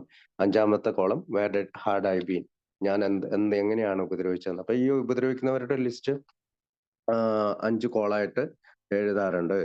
അപ്പൊ നമുക്ക് ഈ ഇൻട്രോ ആക്ഷന് അവസാനിക്കുന്നതിന് തൊട്ട് മുമ്പായിട്ട് അതിന്റെ ഒരു റിവ്യൂയിലേക്ക് പോകാം. അതായത് എന്താണ് റിസെന്റ്മെന്റ് ലിസ്റ്റ് എന്ന് നമ്മൾ ആദ്യം കണ്ടതാണ്. കഴിഞ്ഞ ആഴ്ചയൊക്കെ നമ്മൾ സംസാരിച്ചാണെങ്കിലും നമുക്കൊരു റിവ്യൂയിലേക്ക് പോകാം. അതായത് ആദ്യത്തെ കോളത്തിൽ എന്താണ് വരുന്നത്? പീപ്പിൾ, പ്ലേസ് ആൻഡ് ഇൻസ്റ്റിറ്റ്യൂഷൻ, ആളുകള്, വ്യക്തികള്, തത്വങ്ങള്. അതെങ്ങനെ? നമ്മളൊരു ബുക്ക് പേജ് എടുക്കുന്നു. ആ പേജില് ഒരു 3 കോളമാണ് ആദ്യം വരയ്ക്കേണ്ടത്. ആ 3 കോളത്തില് ആദ്യത്തെ കോളത്തില് നമ്മൾ 1, 2, 3, 4 എന്ന രീതിയില് നമ്മൾ ഓർക്കുന്ന പേരുകളുടെ ഏഹ്, ആളുകളുടെ പേരുകള്, സ്ഥാപനങ്ങളുടെ പേരുകള്, നമ്മുടെ തത്വങ്ങളുടെ ഇത് അവിടെ എഴുതി വെക്കുന്നു. അത് നമുക്ക് പോപ്പപ്പ് ചെയ്യുന്ന ആളുകളുടെ പേരൊക്കെ അവിടെ എഴുതി വെക്കണം. അവിടെ ഒരു ജഡ്ജ്മെന്റിന് നമ്മൾ തയ്യാറാകുന്നില്ല. അങ്ങനെ ഒരു ജഡ്ജ്മെന്റിനോ അതല്ലെങ്കിൽ പിന്നീട് എഴുതാമെന്നൊന്നും ചിന്തിക്കാതെ തന്നെ അത് എഴുതി വെക്കുന്നു. അത് ഓരോന്നിനും നമ്പർ ഇട്ട് വെക്കുന്നു. അവിടെ നമ്മള് എന്തുകൊണ്ട് നമുക്ക് നീരസം ഉണ്ടായെന്നൊന്നും നമ്മൾ അപ്പൊ എഴുതുന്നില്ല. നമ്മൾ പേര് മാത്രമേ എഴുതുന്നുള്ളൂ. അടുത്ത കോളത്തില്, രണ്ടാമത്തെ കോളത്തില് we asked ourselves why we were angry. എന്തുകൊണ്ടാണ് നമ്മള് ആംഗ്രി ആയതെന്ന്, ദേഷ്യം വന്നതെന്ന്. ഇപ്പം ഞാനൊരു ഉദാഹരണം പറയാൻ ആഗ്രഹിക്കാം. അപ്പൊ എന്റെ ഈ ചെറുപ്പത്തില് ഒരു ജ്യോതിഷൻ, അദ്ദേഹം എന്റെ ഫാദർ ഇപ്പൊ ഇച്ചിരി കള്ളു കുടിക്കുന്ന ഒരാളാണ്. ഫാദറിനോട് ഒരു ദിവസം ഇങ്ങനെ ടൗണിൽ വെച്ചിട്ട് പുള്ളി ഇങ്ങനെ പറഞ്ഞു, നിങ്ങളുടെ മകൻ നിങ്ങളുടെ പൊക്കം എത്തുമ്പോഴത്തേക്കും നിങ്ങളെ കൊല്ലുമെന്ന് പറഞ്ഞു. അപ്പൊ ഇത് കേട്ട ഫാദർ കുറെ കാലം ഇത് എന്നോട് എപ്പോഴും കുടിച്ചിട്ടൊക്കെ വരുമ്പോ പറയുമായിരുന്നു. അപ്പൊ ചെറുപ്പത്തിലൊക്കെ അത് കുഴപ്പമില്ലെങ്കിലും പിന്നീട് വലുതായി കഴിഞ്ഞപ്പോ അത് നമ്മളെ ഹെർട്ട് ചെയ്യാൻ തുടങ്ങി. അത് റീഫീൽ ചെയ്യാൻ തുടങ്ങി. അപ്പൊ വീണ്ടും വീണ്ടും അതിനെ പറ്റി പറയും. അപ്പൊ അയാൾ ഏതാണെന്ന് എനിക്ക് അറിയത്തില്ല. പക്ഷെ നമുക്ക് ആ പേരും അറിയത്തില്ല. അപ്പൊ നമ്മൾ എന്താ എഴുതണ്ടേ? ആ ജ്യോതിഷിന്നോ എന്തെങ്കിലും ഒരു പേര് എഴുതി വെച്ചിട്ട് ആദ്യത്തെ കോളത്തിൽ ജ്യോതിഷി, രണ്ടാമത്തെ കോളത്തില് എന്തുകൊണ്ടാണ് എനിക്ക് ആഗ്രഹം വരുന്നത്? കാരണം ഞാൻ അപ്പനെ കൊല്ലുന്നവനാണ് എന്ന് അദ്ദേഹം പറഞ്ഞതാണല്ലോ എന്റെ കാരണം. അപ്പൊ കോളം 2 അങ്ങനെ എഴുതി. അപ്പൊ ഈ കോളം 2 നമ്മൾ ഒരുപാട് വിശദീകരിച്ച് എഴുതേണ്ട കാര്യം. കാരണം വിശദീകരിച്ച് എഴുതുമ്പോൾ എന്നാ കുഴപ്പമെന്ന് വെച്ചാല് നമ്മൾ അവരെ പറ്റി അങ്ങനെയാണ് ഇങ്ങനെയാണെന്നൊക്കെ ഉള്ള ഒരുപാട് കാര്യങ്ങൾ നമ്മൾ എഴുതി വെക്കും. അത് നമ്മളെ കൂടുതൽ വൈകാരികമായ ഒരു അവസ്ഥയിലേക്ക് കടത്തിക്കൊണ്ടുപോകും. അപ്പൊ ബുള്ളറ്റ് സ്റ്റേറ്റ്മെന്റ് എന്നാണ് പറഞ്ഞത്. അത് പ്രധാനപ്പെട്ട ഒരു കാര്യം മാത്രം അവിടെ എഴുതി വെക്കുക. കോളം 3 എന്താണ്? വി വെയർ ഹർട്ട് ഓർ തട്ടൺ. എങ്ങനെയാണ് നമ്മുടെ ബേസിക് ഇൻസ്റ്റിങ്ക്റ്റിനെ അത് ബാധിച്ചത്? എന്റെ ഉയർന്ന പദവിയിലെത്താവുന്ന എന്റെ ആഗ്രഹത്തെ അത് എന്തെങ്കിലും മാറ്റിയോ? എന്റെ അഭിലാഷത്തെ എന്തെങ്കിലും ബാധിച്ചോ? അല്ലെങ്കിൽ എന്റെ സ്ഥാനലബ്ധിക്ക് എന്തെങ്കിലും കുഴപ്പം പറ്റിയോ എന്നുള്ളതാണ് മൂന്നാമത്തെ കോളം. അത് അംബീഷൻ എന്ന് പറയുന്നത് അതാണ്. പേഴ്സണൽ റിലേഷൻഷിപ്പ്, വ്യക്തിപരമായിട്ടുള്ള ബന്ധത്തിനെ അത് ബാധിച്ചോ? പ്രൈഡ് എന്ന് പറഞ്ഞാൽ എന്താണ്? അഹങ്കാരത്തിന്, ആത്മാഭിമാനം, അഹംഭാവം, പെരുമ, പൊങ്ങച്ചം, അതുകൊണ്ടാണോ അങ്ങനെ എനിക്ക് റിസെന്റ്മെന്റ് വന്നതെന്ന്. സെക്യൂരിറ്റി, എന്റെ സാമ്പത്തിക സുരക്ഷിതത്വം, ഫിനാൻഷ്യൽ, ഫിസിക്കൽ, ശാരീരിക സുരക്ഷിതത്വം. ഇമോഷണൽ എന്ന് പറഞ്ഞാല് നമ്മുടെ വൈകാരികമായ സുരക്ഷിതത്വം. അതിനെ ബാധിച്ചോ? അപ്പൊ ambition 1, personal relationship 2, pride 3, security 4. അഞ്ചാമത് എന്താണ്? സെക്യൂരിറ്റിയുടെ കീഴിൽ വരുന്നതാണ് 3 വൈകാരികം, ശാരീരികം, സാമ്പത്തികം. അഞ്ചാമത്തെ എന്താണ്? സെൽഫ് എസ്റ്റീം, അതായത് ആത്മാഭിമാനം, അതിനെ ബാധിച്ചോ? പിന്നെ 6 സെക്സ് റിലേഷൻഷിപ്പ്, അതായത് എന്റെ സെക്സ് റിലേഷൻഷിപ്പിനെ ബാധിച്ചോ? ഇപ്പൊ നമ്മൾ പ്രോപ്പർ സെക്സ് എന്ന് പറയുന്നത് എന്താണ്? ഒന്നില്ലെങ്കിൽ റീപ്രൊഡക്ഷന് വേണ്ടി, അല്ലെങ്കിൽ മ്യൂച്വൽ എഗ്രിമെന്റിൽ ചെയ്യുന്ന കാര്യങ്ങൾക്കാണ് പ്രോപ്പർ സെക്സ് എന്ന് സാധാരണ നമ്മൾ മനസ്സിലാക്കുന്നത്. അപ്പോ 1, 2, 3 കോളം. ഒരു കോളം കഴിയുമ്പോൾ അടുത്ത കോളം എഴുതി കഴിയുമ്പോൾ മൂന്നാമത്തെ കോളം. അപ്പൊ ഈ 3 കോളം കഴിയുമ്പോൾ നമ്മൾ ഇതുവരെ നമ്മൾ എന്താണ് ചിന്തിച്ചത്? മറ്റൊരാൾ എന്നോട് ചെയ്ത തെറ്റാണ്. അപ്പൊ 4-മത്തെ കോളത്തില് എന്താണ്? മൈ പാർട്ട് എന്ന് വെച്ചാല് അതൊരു സത്യം കണ്ടെത്താണ്. ഇപ്പൊ പറഞ്ഞ ജ്യോതിഷിയുടെ കാര്യത്തിൽ എനിക്ക് എന്തെങ്കിലും പാർട്ടുണ്ടോ? ഇല്ല. എനിക്ക് അവിടെ എഴുതി വെക്കാം, നോ എന്ന് എഴുതി വെക്കാം. എനിക്ക് പാർട്ടില്ല. എന്നാൽ ചില കാര്യങ്ങളൊക്കെ പാർട്ട് ഉണ്ടെങ്കിൽ പാർട്ട് എഴുതി വെക്കാം. ഇവിടെ വെച്ചിട്ട് നമ്മളൊരു തീരുമാനം എടുക്കുകയാണ്. നമുക്കൊരു ജീവിതത്തിലേക്ക് നല്ലൊരു ജീവിതം നയിക്കേണ്ടതുണ്ട്. അതുകൊണ്ട് തന്നെ എന്റെ ഭാഗത്തുനിന്ന് വന്ന തെറ്റുകള്, കുറ്റങ്ങള്, കുറവുകള് ഇവിടെ പലരും സ്വന്തം കാര്യത്തിന് വേണ്ടിയിട്ടാണോ, അത് സ്വാർത്ഥപരമായിട്ടാണോ, സ്വാർത്ഥ ബുദ്ധിപരമായിട്ടാണോ ഞാൻ ചെയ്തത്, അല്ലെങ്കിൽ തൻകാര്യാന്വേഷകനായിട്ടാണോ കാര്യങ്ങൾ ചെയ്തത് എന്നൊക്കെ ചോദിച്ചുകൊണ്ട് നമുക്ക് ആ പേജിൽ 4-മത്തെ കോളത്തിൽ അത് എഴുതാം. ഡിസ്ഹോണസ്റ്റ് ആയിട്ടാണോ, ഫ്രൈറ്റൻഡ് എന്ന് വെച്ചാല് ഭയപ്പെട്ടതുകൊണ്ട്, സെൽഫിഷ് സ്വാർത്ഥനായിട്ടാണോ ചെയ്തത്, സെൽഫ് സീക്കിംഗ് സ്വാർത്ഥപരനായ അല്ലെങ്കിൽ തൻകാര്യാന്വേഷകനായിട്ടുള്ള രീതിയിലാണ് ചെയ്തത്. അങ്ങനെയുള്ള അറ്റ് ഫാൾട്ട്, എന്താണ് എന്റെ കുറ്റം, അത് അല്ലെങ്കിൽ എന്റെ അപരാധം എന്താണ്, എന്റെ അബദ്ധം എന്താണ്, എന്റെ അപൂർണത എന്താണ് എന്നൊക്കെ അവിടെ എഴുതി ആ 4-മത്തെ കോളം പൂർത്തിയാക്കണം. അപ്പൊ 3 കോളങ്ങള് 4-മത്തെ കോളത്തിലെത്തുമ്പോൾ നിഷ്പ്രഭമാവുകയാണ്. പക്ഷെ നമ്മളത് കീറിക്കളയുന്നില്ല. പക്ഷെ ആദ്യത്തെ 3 കോളം നമുക്ക് വീണ്ടും നമ്മുടെ അടുത്ത സ്റ്റെപ്പുകള് പറയാൻ വേണ്ടി നമുക്ക് ഉപയോഗിക്കാനുള്ളതാണ്. അതുകൊണ്ട് നമ്മളത് കീറിക്കളയാതെ ഇരിക്കുന്നു. അപ്പം അടുത്തത് ഫിയർ ആണ്. ഫിയർ എന്താണ് ഭയം? അത് നമ്മളെ ദൈവത്തിന്റെ അല്ലെങ്കിൽ സ്പിരിച്വാലിറ്റീനെ ബന്ധപ്പെടുത്തുന്നതില് അല്ലെങ്കിൽ സ്പിരിച്വാലിറ്റി ആയിട്ടുള്ള ബന്ധത്തിനെ നശിപ്പിക്കുന്ന ഒരു കണ്ണിയാണ്. കാരണം പല ഭയങ്ങളും ഫാബ്രിക്കബിൾ ആണ്. അതായത് നമ്മൾ വിചാരിക്കുന്നത് പോലെയല്ല പല കാര്യങ്ങളും. ഞാൻ എനിക്ക് വയസ്സ് 49ആയി. ഞാൻ പല കാര്യങ്ങളും ഭയപ്പെട്ടിട്ടുണ്ട്. പക്ഷെ ഭയപ്പെട്ടതുപോലെ തന്നെ പലതും സംഭവിച്ചിട്ടില്ല. പലതൊന്നുമല്ല, 100 കാര്യങ്ങളിൽ 99 അങ്ങനെ സംഭവിച്ചിട്ടില്ല. അപ്പൊ എന്താണ് അപ്പൊ അത് നമ്മുടെ ഒരു മനസ്സിന്റെ ഒരു ഫാബ്രിക് ആയിട്ടുള്ള അല്ലെങ്കിൽ കൃത്രിമമായിട്ട് നമ്മൾ സൃഷ്ടിച്ചെടുക്കുന്ന കാര്യങ്ങളാണ്. അപ്പൊ അത് കണ്ടുപിടിക്കാനാണ് നമ്മൾ ഫിയർ ഇൻവെന്ററി എടുക്കുന്നത്. ഈ ഫിയർ ഇൻവെന്ററി എടുക്കുമ്പോഴാണ് നമുക്ക് കൂടുതൽ നമുക്ക് 3-ാം പടിയിൽ പറയുന്ന നമ്മുടെ ഗോഡിനെ അല്ലെങ്കിൽ ഹയർ പവറിനെ നമ്മുടെ മനസ്സിലേക്ക് അല്ലെങ്കിൽ ഹൃദയത്തിലേക്ക് കൂടുതൽ പ്രവേശിപ്പിക്കാനായിട്ട് നമുക്ക് സാധിക്കുന്നത്. അപ്പൊ ഫിയറിന്റെ കോളം 2 കോളം ഉള്ളൂ. എന്താണ് നമ്മുടെ ഫിയർ, എന്തുകൊണ്ടാണ് ഫിയർ? ഇങ്ങനെ 2 കോളത്തിലാണ് നമ്മൾ എഴുതുക. അപ്പൊ അവിടെ ഒരു പ്രയർ നമ്മൾ ചെല്ലുന്നുണ്ട്. ദൈവമേ, എന്റെ ഫിയറിനെ മാറ്റി തരണേ എന്ന് പറഞ്ഞുകൊണ്ട് ഒരു പ്രയർ നമ്മൾ ചെല്ലുന്നുണ്ട്. അത് നമ്മൾ കഴിഞ്ഞ ആഴ്ച സംസാരിച്ചാണ്. Sex history. അടുത്ത സെക്സ് ഹിസ്റ്ററി എന്താണ്? നമുക്ക് ഇതുപോലെ തന്നെ 5 കോളത്തിലേക്കായിട്ടാണ് സെക്സ് ഹിസ്റ്ററി എടുക്കുന്നത്. നമുക്ക് നമ്മൾ ആദ്യത്തെ കോളത്തിൽ എന്താണ്, നമ്മൾ ആളുകളുടെ പേര് എഴുതുകയാണ്. നമ്മൾ ആരെയാണോ ഉപദ്രവിച്ചിട്ടുള്ളത് അവരുടെ പേരെഴുതും. രണ്ടാമത്തെ കോളത്തില് നമ്മള് നമുക്ക് നമ്മുടെ എന്താണ് നമുക്ക് സംഭവിച്ചത്, അല്ലെങ്കിൽ എന്തുകൊണ്ടാണ് നമുക്ക് അവരെ സെൽഫിഷ് ആയിട്ടാണോ, ഡിസ്ഹോണസ്റ്റ് ആയിട്ടാണോ, സെൽഫ് സീക്കിംഗ് ആയിട്ടാണോ, ഫ്രൈറ്റൻഡ് ആയിട്ടാണോ ഉപദ്രവിച്ചത്, അങ്ങനെയുള്ള കാര്യങ്ങൾ. 3-ാമത്തെ കോളിൽ നമ്മുടെ ബേസിക് ഇൻസ്റ്റിങ്ക്റ്റും 4-മത്തെ കോളം എത്തുമ്പോൾ നമ്മളുടെ ഭാഗത്തു നിന്നുണ്ടായ തെറ്റെന്താണെന്ന് കണ്ടുപിടിക്കാനുള്ള ശ്രമത്തിലാണ് നമ്മളത് ചെയ്യുക. പിന്നെ അടുത്തത് ഹാം ലിസ്റ്റ്.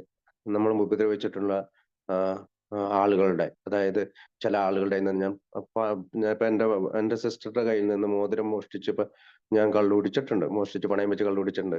അല്ലെങ്കിൽ നമ്മൾ വയലന്റ് ആയപ്പോ പലരും ഇടിച്ചിട്ടുണ്ട്, കുത്തിയിട്ടുണ്ട്. അപ്പൊ നമ്മള് കഴിഞ്ഞ 3 ഇൻവെന്ററിയിലും എടുക്കാത്ത പല കാര്യങ്ങളുണ്ട്. ചില വാഗ്ദാനങ്ങൾ കൊടുത്തിട്ട് ചെയ്യാത്തതുണ്ട്. നമ്മൾ പല പൈസകളും തിരിച്ചു കൊടുക്കാനുണ്ട്. പലരെ പറ്റിയും കുറ്റങ്ങളും കുറവുകളും പറഞ്ഞിട്ടുണ്ട്. നമ്മുടെ സ്പോസിനെയോ പാർട്ണറെയൊക്കെ നമ്മൾ ചീറ്റ് ചെയ്തിട്ടുണ്ടാകാം, നുണ പറഞ്ഞിട്ടുണ്ടാകാം, ബിസിനസ്സുകാരെ പറ്റിച്ചിട്ടുണ്ടാകാം. അങ്ങനെയുള്ള കാര്യങ്ങളൊക്കെ എഴുതിക്കൊണ്ടാണ് നമ്മൾ ഹാം ലിസ്റ്റ് തയ്യാറാക്കുന്നത്. അതിനുശേഷം നമ്മൾ നേരെ സ്റ്റെപ്പ് 5ലേക്ക് പോവുകയാണ്. അപ്പോ സാധാരണ രീതിയിൽ ഒരു സ്പോൺസറുടെ സഹായത്താലാണ് നമ്മൾ ഇതൊക്കെ ചെയ്യുന്നത്. അതായിരിക്കും കൂടുതൽ അഭികാമ്യം. കാരണം ചില കാര്യങ്ങളൊക്കെ നമ്മൾ വിട്ടുകളയാൻ സാധ്യതയുണ്ട്. ഹാം ലിസ്റ്റിൽ ചിലര് ഈ ഉടനെ തന്നെ അമൻസിൽ ഏർപ്പെടാത്ത 3 കാര്യങ്ങൾ പറയാനുണ്ട്. ഉടനെ തന്നെ ചെയ്യാൻ ഞാൻ സന്നദ്ധനാണോ, വില്ലിങ് അല്ലെങ്കിൽ മൈറ്റ് ബി വില്ലിങ്, ചിലപ്പോൾ സന്നദ്ധനാണ്, ഞാൻ ഒരിക്കലും ചെയ്യില്ല എന്ന്. അങ്ങനെ 3 ലിസ്റ്റ് തയ്യാറാക്കാറുണ്ട് ചില സ്പോൺസർമാർ. ഇപ്പൊ നമുക്ക് അവരുടെയൊക്കെ പേര് കേൾക്കാം. എന്തുകൊണ്ടാണ് ഞാൻ അവരെ കാണാൻ ഉടനെ, ചിലപ്പോൾ നമ്മൾ ഓൾറെഡി അമൻസ് ചെയ്തിട്ടുണ്ടാവും. വർഷങ്ങളൊക്കെ കഴിഞ്ഞവരൊക്കെ ഓൾറെഡി അമൻസ് ചെയ്ത് കഴിഞ്ഞവർ വീണ്ടും അത് അമൻസ് ചെയ്യുന്നില്ല. അല്ലെങ്കിൽ തന്നെ ഇപ്പൊ ഒരു സംഭവം ഉണ്ടായിട്ടുണ്ട്, ആ സംഭവത്തിനെ കുറിച്ച് ഒരു പ്രശ്നം ഉണ്ടായി, അപ്പൊ തന്നെ നമ്മൾ അമൻസ് ചെയ്യാറുണ്ടല്ലോ. അപ്പൊ അങ്ങനെ ചെയ്തിട്ടുണ്ടെങ്കിൽ വീണ്ടും പോയി അത് അമൻസ് ചെയ്യേണ്ട കാര്യമില്ല എന്നുള്ള രീതിയിലാണ്. ഇപ്പോ എന്താണ് ഡിഫക്ട്സ്? ഡിഫക്ട്സ് എന്ന് പറഞ്ഞത് സിംറ്റം ആണ്. Defects are a symptom of alcoholism. മദ്യാസക്തിയുടെ സിംറ്റം ആണ് ആൽക്കഹോളിസം. അപ്പോ ഈ നമുക്ക് ഒരുപാട് ഡിഫക്ട്സുകളെ പറ്റി അറിയാം. മറ്റുള്ളവരെ വിമർശിക്കുക, സത്യസന്ധത ഇല്ലാതെ പെരുമാറുക, അസൂയ, കുശുമ്പ്, ഭയം, വെറുപ്പ്, ക്ഷമയില്ലായ്മ, സഹനയില്ലായ്മ, മടി, കുറ്റം പറയുക, നീരസം വെച്ച് പുലർത്തുക, സ്വയം നീതീകരിക്കുക, അങ്ങനെയുള്ള ഒരുപാട് ഡിഫക്ട്സുകളുണ്ട്. ആൽക്കഹോളിക്സ് അനോണിമസിൽ എത്തിക്കഴിയുന്ന ഒരാൾ ഈ ഡിഫക്ട്സുകളെല്ലാം ഒരു അസറ്റുകളാക്കി മാറ്റും. അയാള് ആക്റ്റീവായിട്ട് ഉപജീവനമാർഗം നോക്കും, പ്രവർത്തന ശക്തിയിലുണ്ടാവും, ചുറുചുറുക്കോടുകൂടി പെരുമാറും, നല്ല പ്രസന്നവദനനായിരിക്കും, വിശ്വാസത്തോടും മറ്റുള്ളവർക്ക് മാപ്പ് നൽകിയും വളരെ ഔദാര്യത്തോടും ദാനശീലതയോടും ഒക്കെ പ്രവർത്തിക്കുന്നവനാകും. മറ്റുള്ളവർക്ക് സഹായകരമായി ജീവിക്കും, സത്യസന്ധനായി ജീവിക്കും, എളിമയുണ്ടാകും, സ്നേഹമുണ്ടാവും, താഴ്മയുണ്ടാകും, വ്യക്തമായ ചിന്തകളുണ്ടാവും, ചുറുചുറുക്കായിട്ടുള്ള പ്രവൃത്തികളും ഉണ്ടാവും, ലാളിത്യമുണ്ടാകും, പ്രതീക്ഷയോടുകൂടി ജീവിക്കും, നിസ്വാർത്ഥതയോടുകൂടി ജീവിക്കും.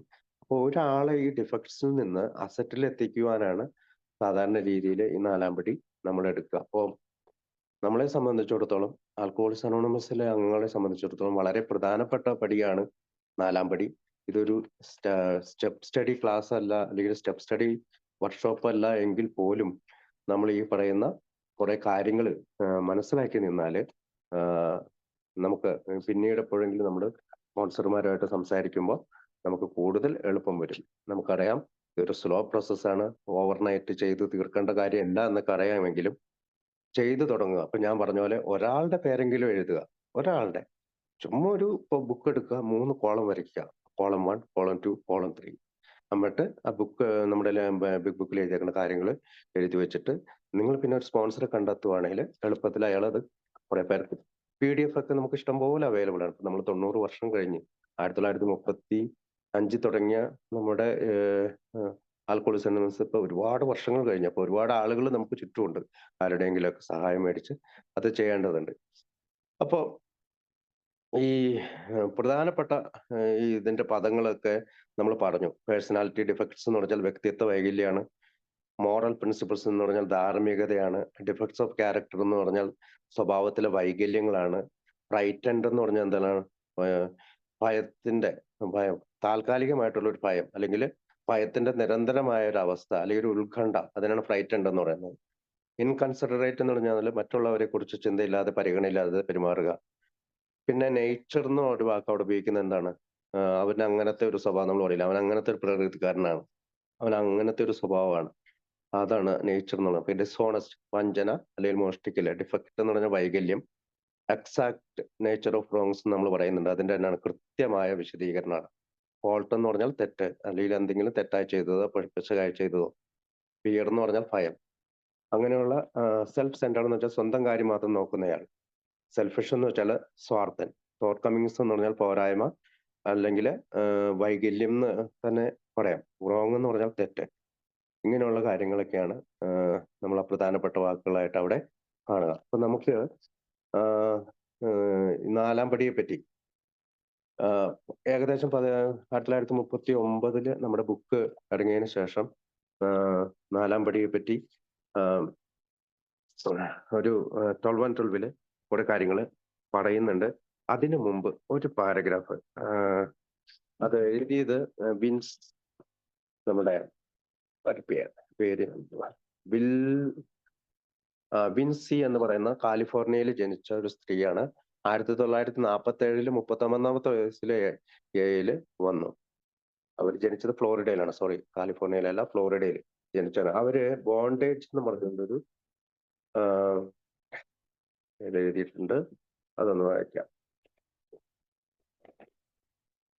ഫ്രീഡം ഫ്രം ദി ബോണ്ടേജ്, അത് അവരുടെ കഥയാണ്. അപ്പൊ വ്യക്തിപരമായ കഥകളെ കുറിച്ചൊക്കെ കഴിഞ്ഞ ദിവസമൊക്കെ നമ്മൾ പറഞ്ഞു, ഇത് വായിക്കേണ്ടതാണെന്ന്. അപ്പൊ ഞാൻ അതൊരു 2 പാരഗ്രാഫ് ഉള്ളൂ. This resentment was against my mother. എന്റെ അമ്മയുമായിട്ടായിരുന്നു എനിക്ക് ഒരു resentment. And it was 25 years old. 25 വർഷം പഴക്കമുണ്ട്. I had fed it.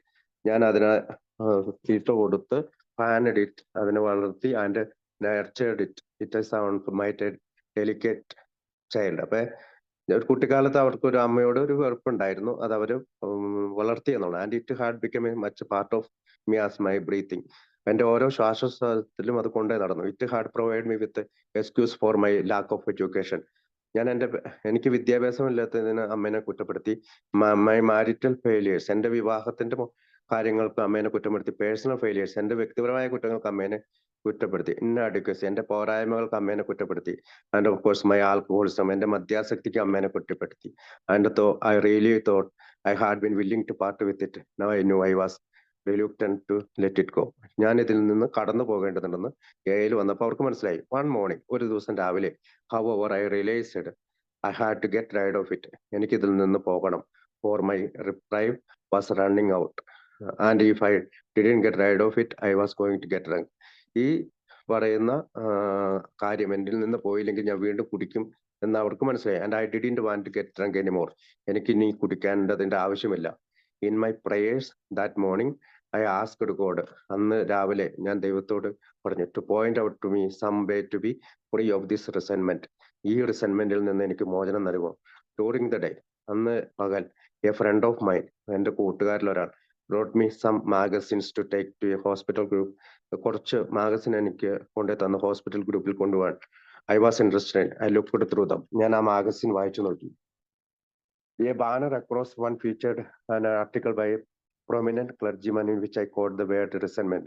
അതിനകത്ത് ഒരു ആർട്ടിക്കിൾ കണ്ടു. അതിന്റെ ഹെഡിങ് ഇതായിരുന്നു, നീരസം. He said in fact, if you have a resentment you want to be free of.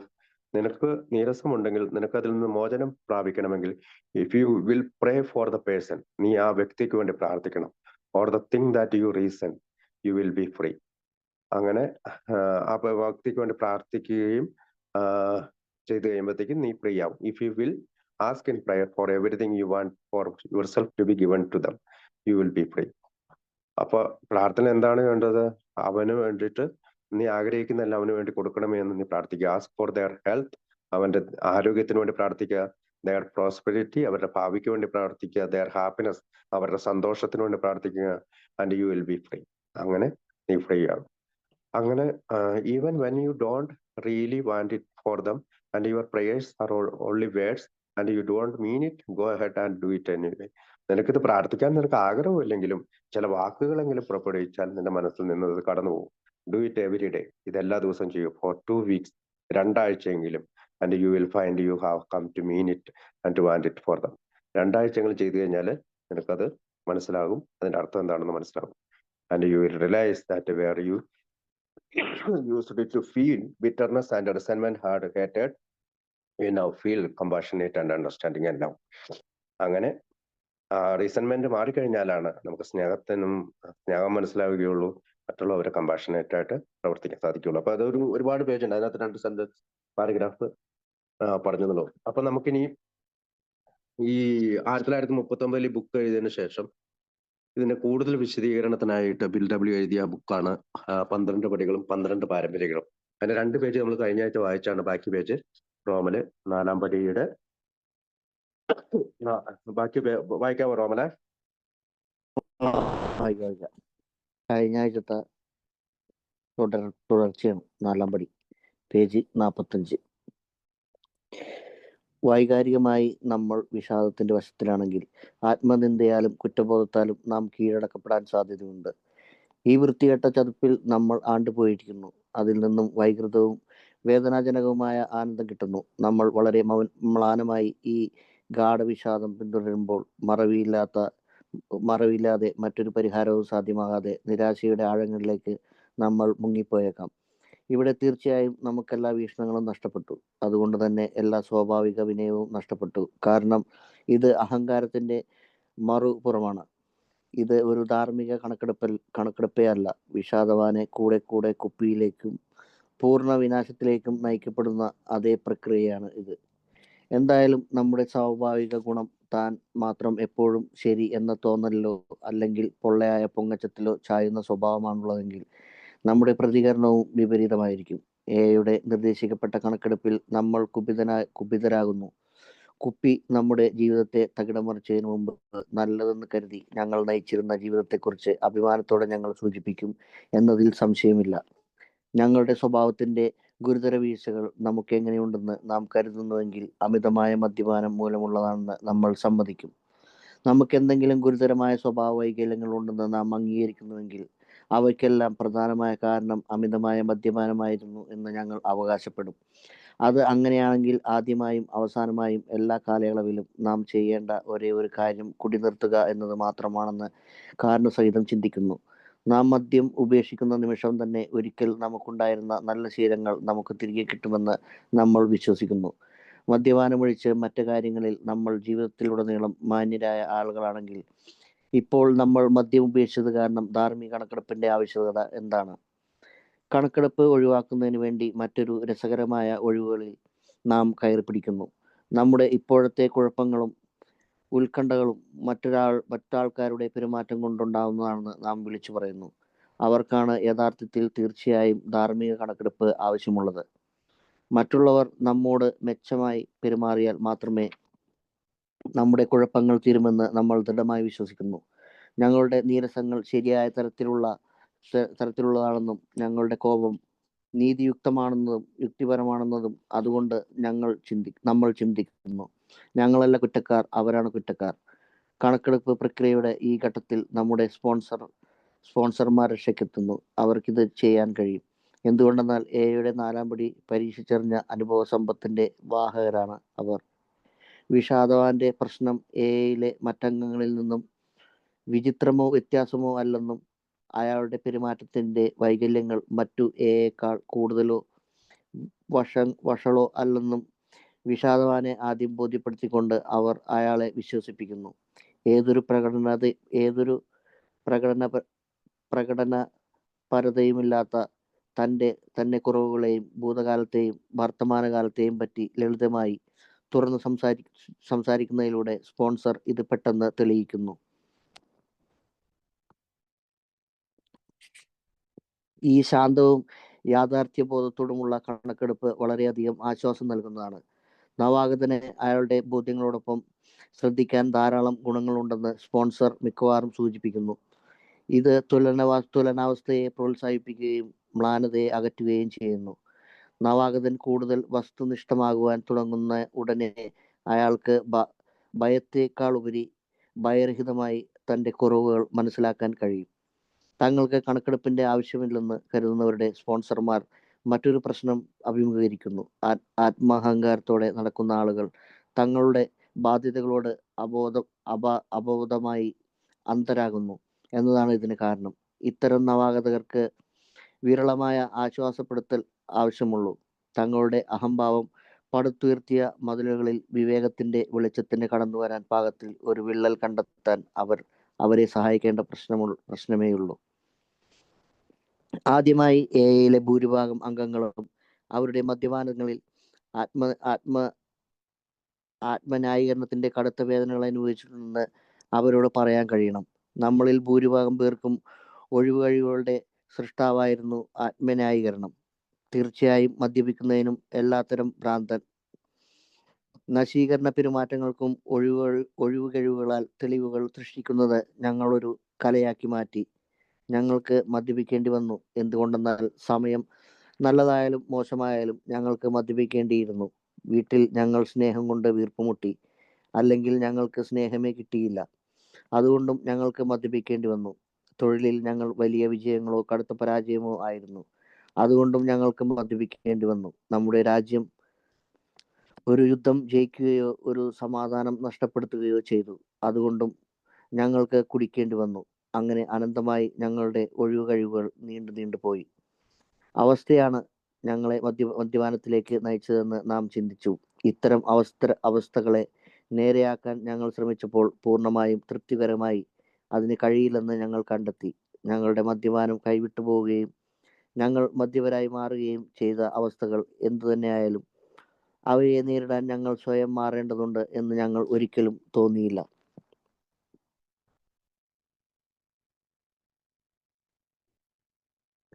പക്ഷേ എയിലെത്തിയപ്പോൾ ഞങ്ങൾ പ്രതികാര വ്യജ്ഞ നിറഞ്ഞ നീരസങ്ങളോടും ആത്മനിന്ദയോടും നീതീകരിക്കാനാകാത്ത അഹങ്കാരത്തോടും എന്തെങ്കിലും ചെയ്യണമെന്ന് ഞങ്ങൾ മെല്ലെ പഠിച്ചു തുടങ്ങി. ഞങ്ങൾ വൻ തോക്കുകളാൽ ശ്രമിച്ചപ്പോഴൊക്കെ ആൾക്കാർ ഞങ്ങൾക്കെതിരെ തിരിഞ്ഞുവെന്ന് ഞങ്ങൾ മനസ്സിലാക്കിക്കൊണ്ടേ വന്നു.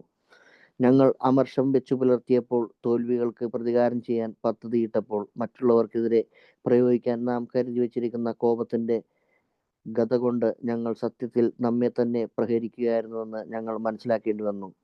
ഞങ്ങൾ ഗുരുതരമായി അസ്വസ്ഥരായിരുന്നപ്പോൾ ആ അസ്വസ്ഥതയ്ക്ക് കാരണം ആരെന്നോ എന്തെന്നോ പരിഗണിക്കാതെ അത് ശാന്തമാക്കുകയാണ് ആദ്യത്തെ ആവശ്യമെന്ന് ഞങ്ങൾ മനസ്സിലാക്കി. അസ്ഥിരമായ വികാരങ്ങൾ നമ്മെ എങ്ങനെ ഇരകളാക്കി എന്ന് മനസ്സിലാക്കുന്നതിന് ഒരുപാട് സമയമെടുത്തു. മറ്റുള്ളവരിൽ അവ വളരെ പെട്ടെന്ന് കണ്ടെത്താൻ ഞങ്ങൾക്ക് കഴിഞ്ഞു. എന്നാൽ ഞങ്ങളിൽ വളരെ പതുക്കെയും. ആദ്യമായി ഇത്തരം പോരായ്മകളിൽ പലതും ഞങ്ങൾക്കുണ്ടെന്ന് ഞങ്ങൾ അംഗീകരിക്കേണ്ടി വന്നു. ഇത്തരം വെളിപ്പെടുത്തലുകൾ വേദനാജനകവും അപമാനകരവുമാണെങ്കിൽ പോലും മറ്റ് ആൾക്കാരെ സംബന്ധിച്ചിടത്തോളം ഞങ്ങളുടെ ചിന്തയിലും സംസാരത്തിലും കുറ്റപ്പെടുത്തുക എന്ന പദം ഒഴിവാക്കേണ്ടതുണ്ട്. ഇതിൽ പ്രാരംഭത്തിൽ തന്നെ വലിയ സന്നദ്ധത ആവശ്യമുണ്ട്. പക്ഷേ ആദ്യത്തെ 2 3 വലിയ തടസ്സങ്ങൾ തരണം ചെയ്തു കഴിഞ്ഞാൽ ശേഷിക്കുന്ന പ്രക്രിയ എളുപ്പമായി തുടങ്ങുന്നത് കാണാം. എന്തുകൊണ്ടെന്നാൽ ഞങ്ങൾ ഞങ്ങളെ തന്നെ വീക്ഷിച്ചു തുടങ്ങിയിരിക്കുന്നു. അല്ലെങ്കിൽ മറ്റൊരു തരത്തിൽ പറഞ്ഞാൽ നമുക്ക് വിനയം ഏറിക്കൊണ്ടിരിക്കുന്നു. തീർച്ചയായും വിഷാദവന്മാരും അധികാരമോഹികളും വ്യക്തിത്വത്തിന്റെ 2 ധ്രുവങ്ങളാണ്. മുഴുവൻ ലോകത്തിലും എയിലും ഇത്തരക്കാർ ധാരാളമാണ്. പലപ്പോഴും ഇത്തരം വ്യക്തിത്വങ്ങൾ തന്നിരിക്കുന്ന ഉദാഹരണങ്ങൾ പോലെ വ്യക്തമായി നിർവചിക്കപ്പെട്ടിരിക്കുന്നു. പക്ഷെ പലപ്പോഴും നമ്മളിൽ പലരും ഈ 2 ഇനങ്ങളിലും ഉൾപ്പെട്ടവരാകുന്നു. മനുഷ്യർ ഒരിക്കലും തികച്ചും ഒരുപോലെയല്ല. അതുകൊണ്ട് നമ്മൾ ഓരോരുത്തരും ഒരു കണക്കെടുപ്പ് നടത്തുമ്പോൾ തൻ്റെ വ്യക്തിപരമായ പെരുമാറ്റ ദൂഷ്യങ്ങൾ എന്തൊക്കെയെന്ന് നിർണ്ണയിക്കേണ്ടത് ആവശ്യമായി വരും. തനിക്കിണങ്ങുന്ന ചെരുപ്പുകൾ കണ്ടെത്തിക്കഴിഞ്ഞാൽ അയാൾ അതുമണിഞ്ഞ് ഒടുവിൽ താൻ നേരായ വഴിയിലെത്തിയിരിക്കുന്നു എന്ന ആത്മവിശ്വാസത്തോടെ നടക്കാൻ തുടങ്ങണം. വ്യത്യസ്ത അളവുകളിൽ നമ്മളെല്ലാ പേരിലുമുള്ള വ്യക്തമായ വ്യക്തിത്വ ദൂഷ്യങ്ങളുടെ പട്ടികയുടെ ആവശ്യകതയെപ്പറ്റി നമുക്ക് ചിന്തിക്കാം. മതപരമായ പരിശീലനം സിദ്ധിച്ചവർക്ക് ധാർമ്മിക തത്വങ്ങളുടെ ഗുരുതരമായ ലംഘനങ്ങൾ ഉൾക്കൊള്ളുന്നതാവാം ഇത്തരമൊരു പട്ടിക. ചിലർ അതിനെ സ്വഭാവ ദൂഷ്യങ്ങളുടെ പട്ടികയായി കരുതിയേക്കാം. പൊരുത്തക്കേടുകളുടെ പട്ടികയായി ഇതിനെ കാണുന്നവരുമുണ്ട്. അധാർമികതയെക്കുറിച്ച് സംസാരമുണ്ടാക്കുമ്പോൾ തന്നെ അലസോരപ്പെടുന്നവരുണ്ട്. പാപത്തിന്റെ കാര്യം പിന്നെ പറയേണ്ടതില്ലല്ലോ. വിവേകം കുറഞ്ഞവർ പോലും അംഗീകരിക്കുന്ന ഒരു കാര്യമുണ്ട്. നമ്മൾ മദ്യപാനികളിൽ ധാരാളം തെറ്റുകളുണ്ടെന്നും സുബോധവും പുരോഗതിയും ജീവിതവുമായി പൊരുത്തപ്പെടാനുള്ള യാഥാർത്ഥ്യ കഴിവും ഞങ്ങൾ പ്രതീക്ഷിക്കണമെങ്കിൽ ഒരുപാട് കാര്യങ്ങൾ ചെയ്യേണ്ടതുണ്ട്.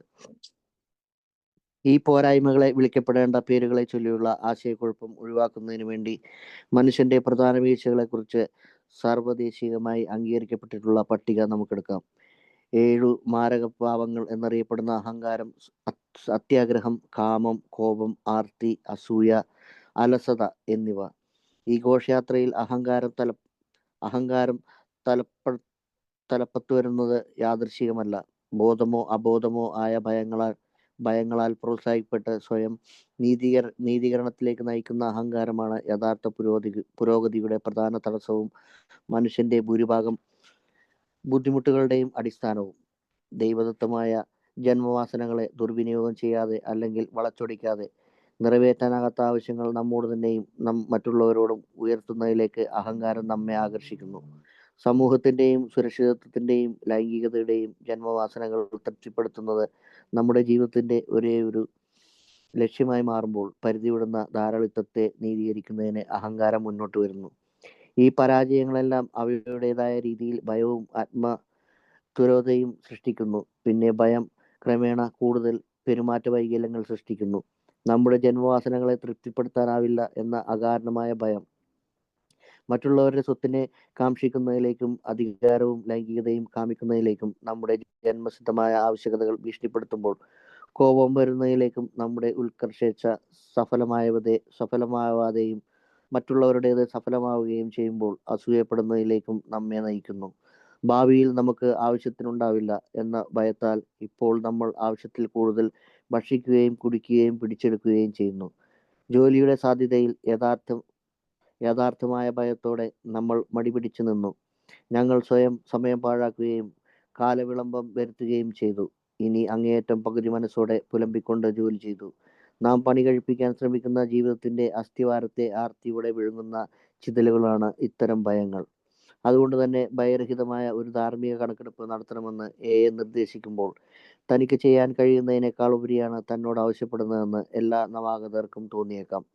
തൻ്റെ തന്നെ ഉള്ളിലേക്ക് അവർ നോക്കാൻ ശ്രമിക്കുന്ന ഓരോ തവണയും അവൻ്റെ അഹങ്കാരവും ഭയവും അവനെ പിന്നിലേക്ക് വലിച്ചിടുന്നു.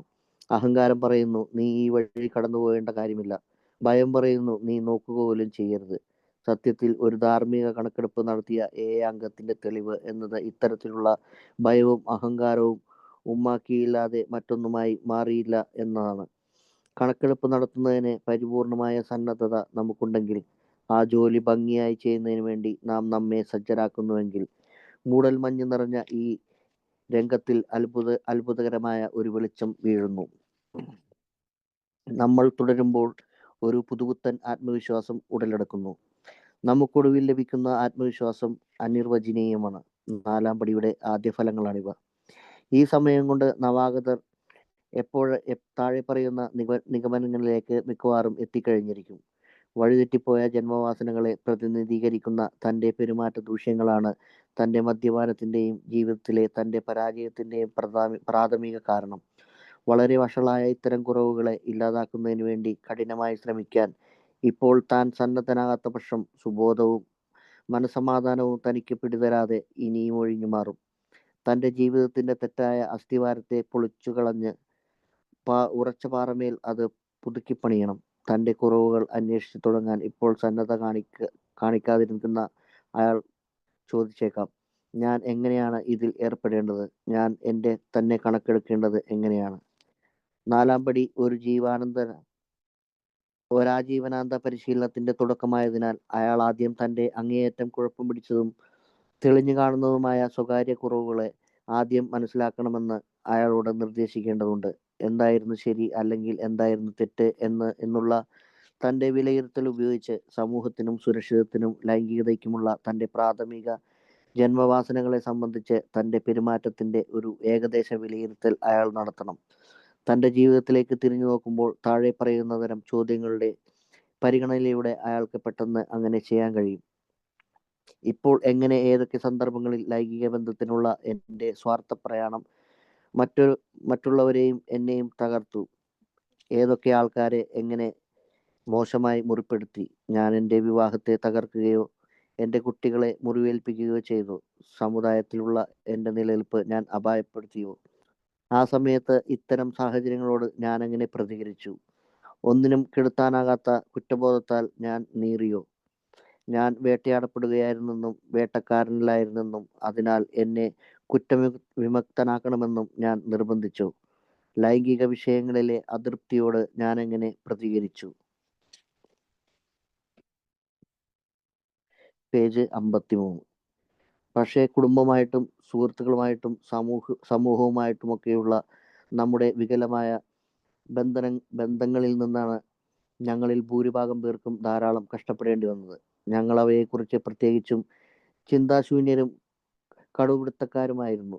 മറ്റൊരു മനുഷ്യനുമായി യാഥാർത്ഥ സൗഹൃദം രൂപീകരിക്കാൻ ഞങ്ങൾക്കുള്ള പരിപൂർണ കഴിവില്ലായ്മയാണ് ഞങ്ങൾ തിരിച്ചറിഞ്ഞത്. ഞങ്ങളുടെ അഹംഭാവം വിനാശകരമായ 2 വാരിക്കുഴികൾ കുഴിക്കുന്നു. ഒന്നുകിൽ നമുക്കറിയാവുന്ന ആൾക്കാരെ അടക്കി വാഴാൻ നാം നിർബന്ധം പിടിക്കുന്നു, അല്ലെങ്കിൽ നാം വളരെയധികം അവരെ ആശ്രയിക്കുന്നു. നമ്മൾ ആൾക്കാരെ വളരെ കൂടുതലായി ആശ്രയിക്കുകയാണെങ്കിൽ ഇപ്പോൾ അല്ലെങ്കിൽ പിന്നീട് അവർ നമ്മെ നിരാശരാക്കും. കാരണം അവരും മനുഷ്യരാണ്. മാത്രമല്ല, നമ്മുടെ അന്തമില്ലാത്ത ആവശ്യങ്ങൾ നിറവേറ്റാൻ അവർക്ക് കഴിയില്ല. ഈ രീതിയിൽ നമ്മുടെ അരക്ഷിതാവസ്ഥ വളരുകയും വഷളാവുകയും ചെയ്യുന്നു.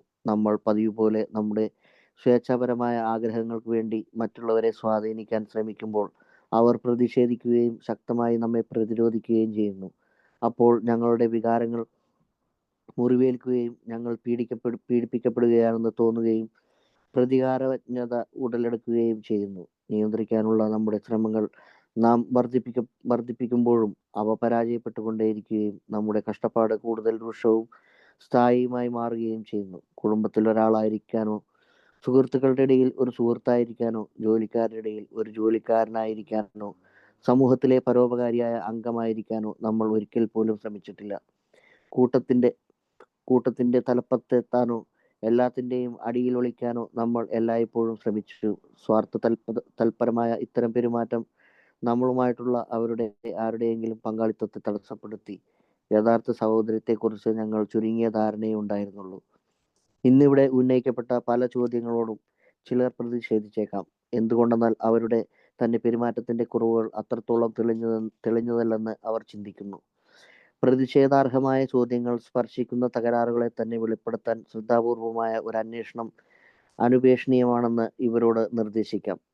പുറമേയുള്ള നമ്മുടെ നിലവാരം തീരെ മോശമില്ല എന്ന് തോന്നിയാലും സ്വയം നീതീകരണത്തിന്റെ കനത്ത അടരുകൾക്കിടയിൽ ഇത്തരം ഒരേയൊരു പോരായ്മകളെയും നമ്മൾ കുഴിച്ചുമൂടിയിരിക്കുന്നു എന്ന് കണ്ടെത്തുന്നത് ലജ്ജാകരമാണ്.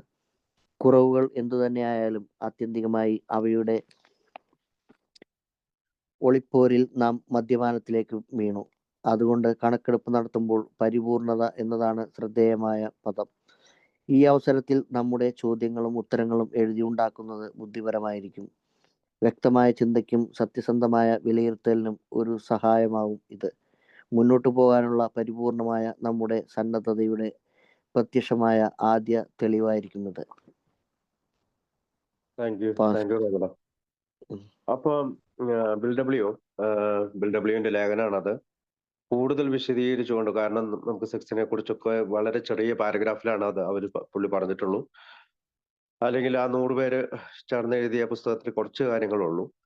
അപ്പോ അതിനകത്ത് ഏറ്റവും അടിസ്ഥാനപരമായിട്ട് ആദ്യത്തെ പാരഗ്രാഫ്, 4-ാം പടിയുടെ ആദ്യത്തെ പാരഗ്രാഫ് പറയുന്നത് ബേസിക് ഇൻസ്റ്റിങ്ക്റ്റ് നമുക്ക് നൽകിയിരിക്കുന്നത്, അല്ലെങ്കിൽ ജന്മവാസനകള് നമുക്ക് നൽകിയിരിക്കുന്നത് നമ്മളുടെ, പ്രത്യേകിച്ച് നമ്മുടെ വിളവ് കൊയ്യുന്നതിനോ വീട് പണിയുന്നതിനോ അല്ലെങ്കിൽ പ്രത്യുൽപാദനം നടത്തുന്നതിനോ ഒക്കെ നൽകിയിരിക്കുന്നത് ചെറിയ ലക്ഷ്യങ്ങൾ വെച്ചിട്ടാണ്. കാരണം വിളവ് ഇല്ലെങ്കിൽ ഫുഡ് ഉണ്ടാവില്ല, വീട് പണിയുന്നില്ലെങ്കിൽ ഷെൽട്ടർ ഉണ്ടാവില്ല, പ്രത്യുൽപാദനം നടക്കുന്നില്ലെങ്കിൽ ഭൂമിയിൽ താമസിക്കാനായിട്ട് ആളുകൾ ഉണ്ടാവില്ല. അപ്പൊ ഇത്തരം ജെന്യൂൻ ആയിട്ടുള്ള റീസണുകളിൽ നിന്ന് വ്യത്യസ്തമായിട്ട് ആളുകൾ പെരുമാറുമ്പോഴാണ് അത് നമ്മൾ പറയില്ലേ ബോർഡർ ലൈൻ കട്ട് ചെയ്ത് പോകുന്നത്. അപ്പോ ലൈംഗിക ബന്ധത്തിന് വേണ്ടിയിട്ടോ അല്ലെങ്കിൽ ഭൗതികമായിട്ടുള്ള നേട്ടങ്ങൾക്ക് വേണ്ടിയിട്ടോ അല്ലെങ്കിൽ നമ്മുടെ വൈകാരികമായ സുരക്ഷിതത്വത്തിന് വേണ്ടിയിട്ടോ സൗഹൃദത്തിന് വേണ്ടിയിട്ടോ ഒക്കെ നമ്മൾ കറക്റ്റായിട്ട് ഇത് ഉപയോഗിച്ചില്ലെങ്കിൽ, ദൈവദത്തമായ കാര്യം കൃത്യമായിട്ട് ഉപയോഗിച്ചില്ലെങ്കിലാണ് നമുക്ക് ഈ പറയുന്ന ഫാൾട്ടുകളായിട്ട്, അത് ഡിഫക്ട്സ് ആയിട്ട് മാറുന്നത്. അപ്പോ ഇത്തരം ജന്മവാസനകളെ കൃത്യമായി മനസ്സിലാക്കി, അല്ലെങ്കിൽ അതൊരു നമ്മളുടെ കടമ എന്താണ്, ആ ജന്മവാസനകളുടെ മേലെ നമ്മുടെ കടമ എന്താണ്, അത് പരിധി വിട്ടു പോകാതെ എങ്ങനെ നമുക്ക് ഉപയോഗിക്കാം, ഇത് തന്നെയാണ് 4-ാം പടി നമ്മളെ ഓർമ്മപ്പെടുത്തുന്നത്. നമ്മുടെ പഴയകാല കുറ്റവും കുറവും ഒക്കെ ഒരു പേപ്പറിൽ എഴുതി വെച്ച് അത് നോക്കിയിരിക്കാനായിട്ടല്ല. നമ്മൾക്ക് പറ്റിയ ചില അബദ്ധങ്ങൾ, ചില ക്യാരക്ടർ ഡിഫക്റ്റുകള് മാറ്റി പുതിയ ഒരു അടിസ്ഥാനത്തിൽ ജീവിക്കാൻ വേണ്ടിയിട്ടാണ്. അപ്പൊ നമ്മുടെ വഴിതെറ്റിപ്പോയിട്ടുള്ള പല കാര്യങ്ങള്, വഴിതെറ്റിപ്പോയിട്ടുള്ള നമ്മുടെ ഈ പറയുന്ന ജന്മവാസനകള്, വൈകാരിക പ്രശ്നങ്ങള്, ഇതൊക്കെ നമുക്ക് 4-ാം പടിയിൽ കണ്ടെത്താൻ കഴിയും.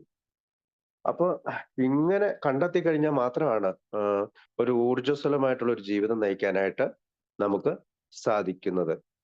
അപ്പോ നമ്മൾ പല കാര്യങ്ങളും വളച്ചൊടിക്കുകയാണ് ചെയ്തത്. അല്ലെങ്കിൽ നമ്മൾക്ക് വേണ്ടിയിട്ട് നമുക്ക് സ്യൂട്ടബിൾ ആയിട്ട് രീതിയിൽ പല ബേസിക് ഇൻസ്റ്റിങ്ക്റ്റിനെയും നമ്മൾ ഉപയോഗിച്ച്, ചില സ്ത്രീകളോട് കല്യാണം കഴിക്കാന്ന് പറഞ്ഞ് നമ്മൾ ലൈംഗികമായി ഉപയോഗിച്ചു. അല്ലെങ്കിൽ നമ്മൾ ജോലി സ്ഥലത്ത് കുറച്ച് പണം കട്ടെടുത്തുകൊണ്ട്, അയാളുടെ കയ്യിൽ കുറെ പണം ഉണ്ടല്ലോ, പിന്നെ എന്തുകൊണ്ട് ഞാൻ കട്ടെടുത്ത എന്താണ് കുഴപ്പം, അങ്ങനെ അല്ലെങ്കിൽ മറ്റുള്ളവരുടെ ആഹാരം നമ്മളുടെ കയ്യിലാക്കി, അങ്ങനെ പല രീതിയിലും നമ്മളിത് വളച്ചൊടിച്ചു. അപ്പൊ ഈ പോരായ്മകള് അല്ലെങ്കിൽ ഇത്തരം തെറ്റുകളും കുറ്റങ്ങളും ഒക്കെ നമ്മൾ കണ്ടുപിടിക്കുന്നത് ഈ കണക്കെടുപ്പിലൂടെയാണ്. അപ്പോ ഒരുപാട് ഉദാഹരണങ്ങള് അദ്ദേഹം പറയുന്നുണ്ട്. പണം സ്വരൂപിക്കുന്നത്, പണം സ്വരൂപിക്കുന്നത്, അതായത് താഴെ കൊടുത്തിരിക്കുന്ന പോലെ ലളിതമായ ഉദാഹരണങ്ങൾ നമ്മൾ അവയെക്കുറിച്ച് ചിന്തിക്കുമ്പോൾ അർത്ഥമായ ഒരു ലോകം തന്നെയുണ്ടെന്ന് നമുക്ക് ബോധ്യപ്പെടും. ഉദാഹരണമായി, ഒരാൾ മറ്റെന്തിനേക്കാളും പ്രാധാന്യം ലൈംഗിക കാര്യത്തിന് നൽകുന്നു എന്ന് കരുതുക. ഈ അവസ്ഥയിൽ അയാളെ അടക്കി ഭരിക്കുന്ന ഒരു ജന്മവാസന എന്ന് പറയുന്നത് ലൈംഗികതയാണ്. അപ്പൊ സാമ്പത്തിക സുരക്ഷിതത്വം വേണ്ട അയാൾക്ക് പണമായിരിക്കും എപ്പോഴും അയാളെ ഭരിക്കുന്നത്. അപ്പൊ ലൈംഗികത എപ്പോഴും ആഗ്രഹിക്കുന്ന ആൾക്ക് ലൈംഗികതയും, പണം എപ്പോഴും ആഗ്രഹിക്കുന്ന പണവും, അങ്ങനെ നമ്മുടെ ബേസിക് ഇൻസ്റ്റിങ്ക്റ്റിന് കൂടുതൽ പ്രാധാന്യം കൊടുക്കുമ്പോൾ അതായിരിക്കും നമ്മളെ അടക്കി ഭരിക്കുന്നത്. അപ്പൊ ഈ ഭയം കൂടാതെയും ധാർമ്മിക നിലവാരം നിലനിർത്തണം എന്ന് പറയുമ്പോൾ തന്നെ ഈ കണക്കെടുപ്പ് ഒഴിവാക്കുന്നതിനായിട്ട് നമ്മൾ പല ഒഴിവുകൾ പറയും. മറ്റുള്ളവരാണ് കുറ്റക്കാര്. ഇപ്പൊ നമ്മളിപ്പോ രണ്ടാമത്തെ കോളത്തില് നമ്മൾ മറ്റുള്ളവരുടെ കുറ്റമാണല്ലോ കണ്ടുപിടിക്കുന്നത്. അപ്പൊ അതിനകത്ത് നമ്മൾ എന്നോട് അങ്ങനെ പെരുമാറിയതുകൊണ്ടാണ്, അവരിങ്ങനെ പെരുമാറിയതുകൊണ്ടാണ്. അപ്പൊ മറ്റുള്ളവരോട് മെച്ചമായി പെരുമാറിയാൽ മാത്രമേ നമുക്ക് നമ്മുടെ കുഴപ്പങ്ങൾ തീരുമെന്നായിരുന്നു നമ്മളുടെ ധാരണ. പക്ഷെ നമ്മള് എയിലെത്തുമ്പോ എന്താണ്? ആഹ് നം നമ്മള് നമ്മുടെ തെറ്റുകളാണ്.